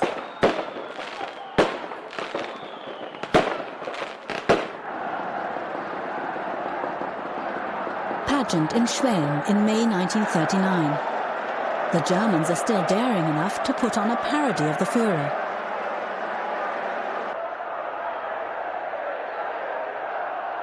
As long as the jokes were good, he once said, that meant that the man was still popular.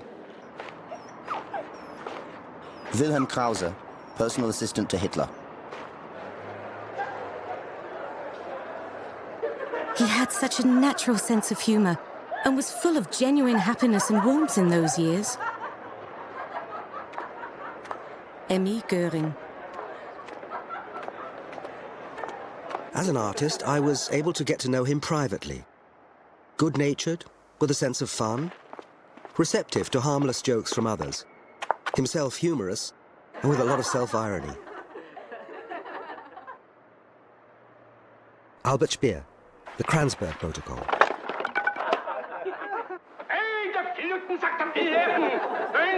Anyone who says afterwards that Hitler had no sense of humor simply didn't know him. Hitler had wit and a sense of humor and could laugh out loud. Hartmann Lauterbacher, provincial NSDAP leader.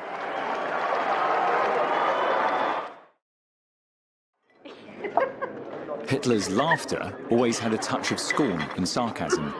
It revealed traces of past disappointments and suppressed ambitions. Paul Otto Schmidt, interpreter for Adolf Hitler. During the party convention, I had seen him laugh heartily at least a dozen times. He would throw back his head so that a lock of hair fell over his left temple down over his eye. Still laughing, he would shake it out of his face with a jerk of his head, or he would push it back with his hand. William Shirer, U.S. newspaper correspondent to Berlin. Diary, Wednesday, August the 30th, 1933. In the evening, I listened to Hitler's magnificent reception in Nuremberg. Speeches, fanfares, singing, all broadcast perfectly. How must this simple musketeer of the World War feel now? He remains the simple man of the people. Henriette Schneider.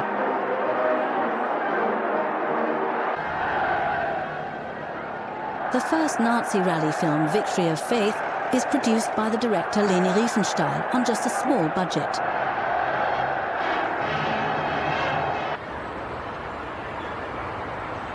When I watched the film at the cinema, I was anything but happy. What was happening on the screen for me was just an incomplete patchwork, not a film. But it seemed to please the audience, perhaps because it was more interesting than the usual newsreels.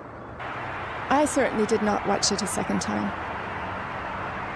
Hitler and the party bigwigs were also thrilled by this film, that only runs for an hour. Leni Riefenstahl, director and actress. What was new in Nazi Germany was that Hitler's fascism used all the possible forms of a reign of terror and human liquidation with utter ruthlessness, increasing technical perfection, and German thoroughness.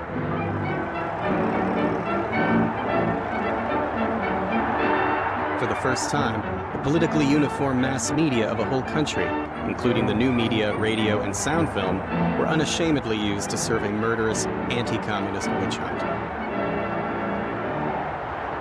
Erich Honecker, Communist Party official in the Saarland, from my life.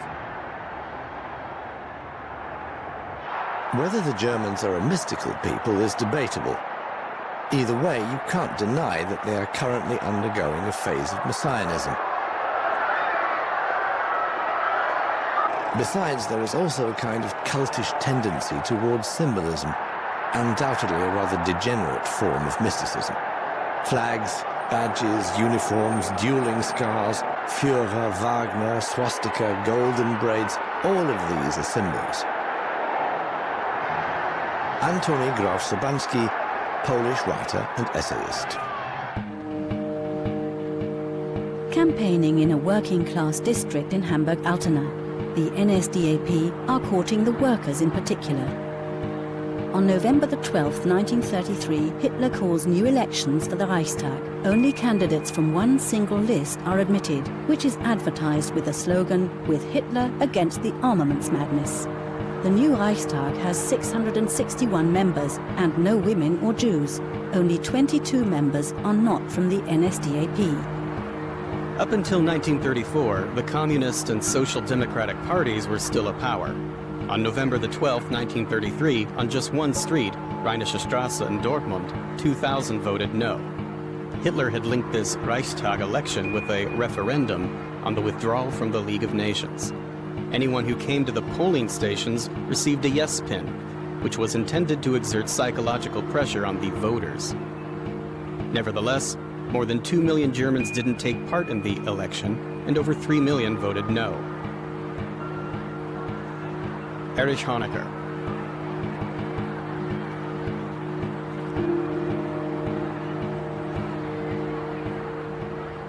The best-selling books in Germany at the time of National Socialism were: 5th place, Alfred Rosenberg, The Myth of the 20th Century, an assessment of the spiritual and intellectual confrontation of our time, 335,000 copies. 4th place, Philip Buhler, The Fight for Germany, a reader for German youth, 950,000 copies. 3rd place, the cigarette card album Germany Awakens, Development, Struggle and Victory of the NSDAP, 1,175,000 copies. 2nd place, I'm Still Laughing About It, Soldiers Tell Funny Stories, 2,600,000 copies. 1st place, Adolf Hitler, Mein Kampf, 12,450,000 copies.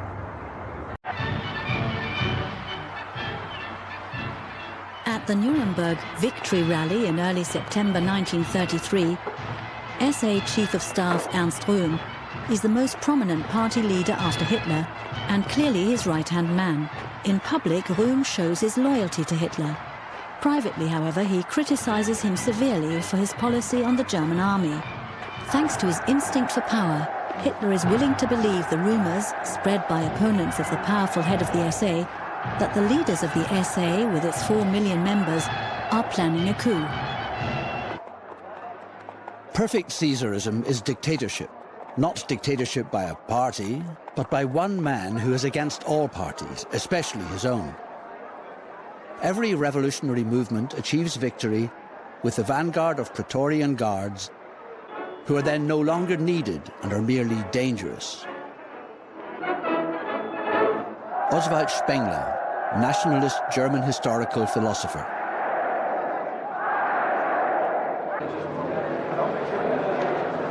During the first half of 1934, I had repeated meetings with Hitler regarding the financing of the SA. Röhm took regular part in the talks. Although the discussions between Hitler and Röhm were carried out as between old comrades, you could detect tension in the background. Lutz Graf Schwerin von Krosigk, Minister of Finance. Diary, Berlin, June the 24th, 1934. Politically, it stinks. Nobody knows why exactly. A power struggle is impending between the SA and the SS. Erich Ebermeier.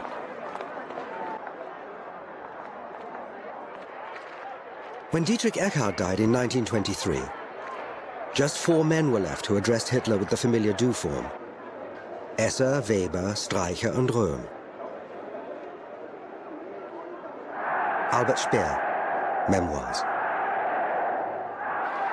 The differences of opinion between Röhm and Hitler, especially concerning the issue of the German army, escalate.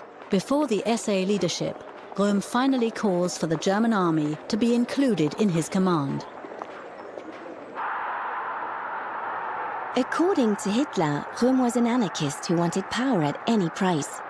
Neither the ideals of the National Socialists nor the thought of a new system of government determined his actions, but only the desire to get control of the German army.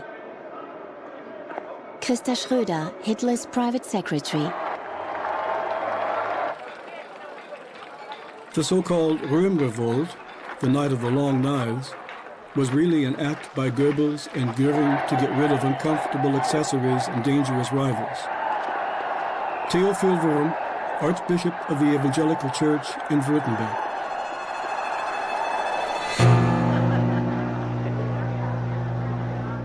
Diary, Sunday, July the 1st, 1934. Mutiny of the SA leaders in Munich, with Röhm at its head. Hitler himself helped arrest the gang and had them shot. Henrietta Schneider. Bit by bit, the news of what was happening trickled through until late that evening a full official account was issued. Ernst Röhm, said the communiqué, and some of his fellow stormtroop leaders had been caught plotting a putsch to seize power. Hitler and Göring had uncovered the plot and crushed it. Sefton Delmer, correspondent of the Daily Express in Berlin. The violence of the Night of the Long Knives is carried out by the SS on orders from Hitler and Göring. The Lieutenant General of the SS, Sepp Dietrich, receives weapons from the German army for his bodyguard unit, Leibstandarte SS Adolf Hitler, to carry out a secret and very important assignment for the Führer. June the 30th, 1934. Prison Munich Stadelheim. There were terrible hours once I arrived in the office. Sepp Dietrich and Prince Waldeck came into my room in SS uniform and said they had orders to shoot the SA leadership at once. The Führer had sent him a list of 110 SA leaders who were suspects. I said this was absolutely out of the question. Dietrich called Hess and reported my refusal to him. Then he gave me the phone and said, "The Führer wants to talk to you." "You refuse to obey my order? I will eradicate these boys with rods and sticks." Suddenly, Hess came on the phone. I pointed out to Hess that most of the SA leaders did not give the impression of having been hauled away from an armed putsch attempt. The firing squads informed me that it was already dark, and that would make it very difficult to shoot. I sat and waited and smoked. Finally, the phone rang. Hess told me the main culprits are to be shot. Then I asked him, which ones? I had the list in my hand and heard him say 19 names. Röhm was not on the list. Hans Frank, Bavarian Minister of Justice.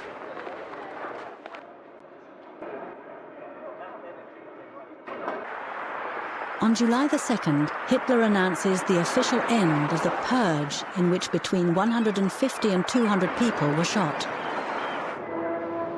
Röhm was one of the last victims. He was shot on July the 2nd, 1934. Hans Frank.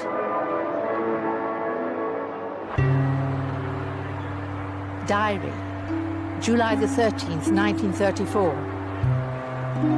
In the evening, a major speech by Hitler.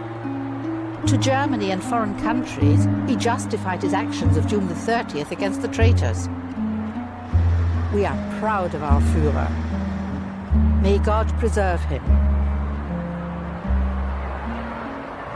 Henrietta Schneider.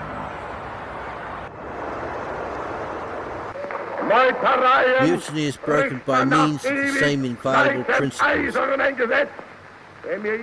If someone accuses me of not having brought in the ordinary court for judgment,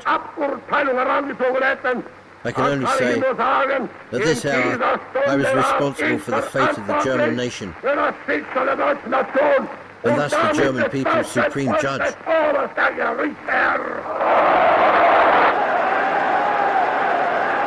To crush the alleged revolt by Röhm, Adolf Hitler uses the services of the SS, whose leaders have already brought the police almost entirely under their command. The SS, which was formerly still affiliated with the SA, is rewarded for its murderous service. On July the 20th, 1934, Hitler decrees, "In view of the great services of the SS, particularly in connection with the occurrences of June the 30th, 1934, I hereby promote them to a self-contained organization within the NSDAP." Adolf Hitler. With that, Hitler has forged the decisive weapon of his state. The SA becomes a kind of folklore club for the NSDAP.